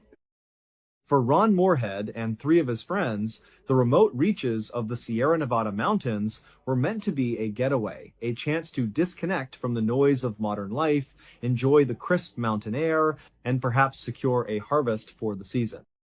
They were seasoned outdoorsmen, familiar with the sounds and rhythms of the wilderness. They knew how to handle themselves in the dark, and they certainly weren't the type to be easily spooked by the rustle of a pine branch or the distant hoot of an owl. But on this particular trip, the wilderness felt different. The silence, usually a comforting blanket, began to feel heavy, as if the forest itself were holding its breath, watching them. It started on a cold, crisp night inside their makeshift shelter. As they settled in, a strange, unsettling energy began to permeate the campsite. It wasn't long before they realized they were not alone. The quiet was broken not by the expected sounds of mountain predators like a bear or a mountain lion, but by something profoundly more disturbing. From the darkness surrounding their camp, creatures began to make themselves known. They didn't attack outright, but they made their presence felt through sound. At first, it was a series of whoops, sharp, piercing calls that echoed through the deep canyon, vibrating with an intensity that seemed to rattle the very bones of the hunters. The calls were rhythmic, yet alien. These weren't the sounds of any animal known to science. Then, the vocalizations shifted. The creatures began to communicate with each other in a bizarre, nonsensical language. To Ron and his friends, it sounded like a complex form of speech, filled with clicks, grunts, and vocal patterns that possessed a structured cadence, yet the meaning was completely indecipherable. It was as if they were listening to a conversation taking place in a language that predated human history. The hunters sat in paralyzed silence inside their shelter, the firelight flickering against the canvas, throwing long, anxious shadows across their faces. They were experienced men, yet they felt like small, defenseless children in the face of whatever was pacing outside. They were being surrounded. Whatever these beings were, they were coordinated, intelligent, and operating with a terrifying purpose. The atmosphere was thick with a primal fear, a visceral realization that they were no longer the ones in control of their surroundings. They were, for the first time in their lives, the intruders. When morning finally broke, the woods returned to their typical, eerie calm. The creatures had vanished, leaving behind only the crushing weight of the memory of that night. But Ron Moorhead could not let it go. The experience was too vivid, too grounded in reality to be dismissed as a nightmare or a hallucination. Driven by a mix of curiosity and an obsessive need for answers, Ron returned to the site, this time with a very specific tool, high-quality recording equipment. He wanted to capture what they had heard. Setting up the microphones in the same desolate, unforgiving landscape, they waited. And the creatures returned. This time, Ron successfully recorded the audio. When he later played it back, the tapes confirmed what his gut had been telling him all along. The recordings captured a chilling, high-pitched, and clearly structured dialogue between multiple entities. It wasn't a random collection of animal noises, it was a sophisticated, articulated interaction. In the years that followed, the tapes were analyzed by experts in acoustics, linguistics, and primatology. The findings were staggering. The experts confirmed that the vocalizations were not human-made. The range, the frequency, and the specific cadence of the sounds were beyond the physical capabilities of a human voice box. Furthermore, the analysis suggested that the vocalists were massive, speculated to be creatures standing between 7 and 8 feet tall. The 1971 Sierra Camp encounter remains a singular point in the annals of unexplained phenomena. For Ron Moorhead and those with him, it was a terrifying brush with the unknown, a night when the barrier between the human world and something else, something hidden and ancient, grew dangerously thin. They went into the mountains to hunt, but they came back as the hunted, bearing witness to a reality that science still struggles to explain, echoing from the dark, lonely canyons of the Sierra Nevada. And maybe that's the part we're not supposed to understand. Because in all three stories, one thing never changes. Whatever was out there never fully revealed itself. It stayed just far enough in the dark, just out of reach, leaving behind only fragments, broken evidence, impossible details, and questions no one can answer. So here's what you have to ask yourself. Were these just coincidences? Misinterpretations? Or are they small glimpses of something we're not meant to see?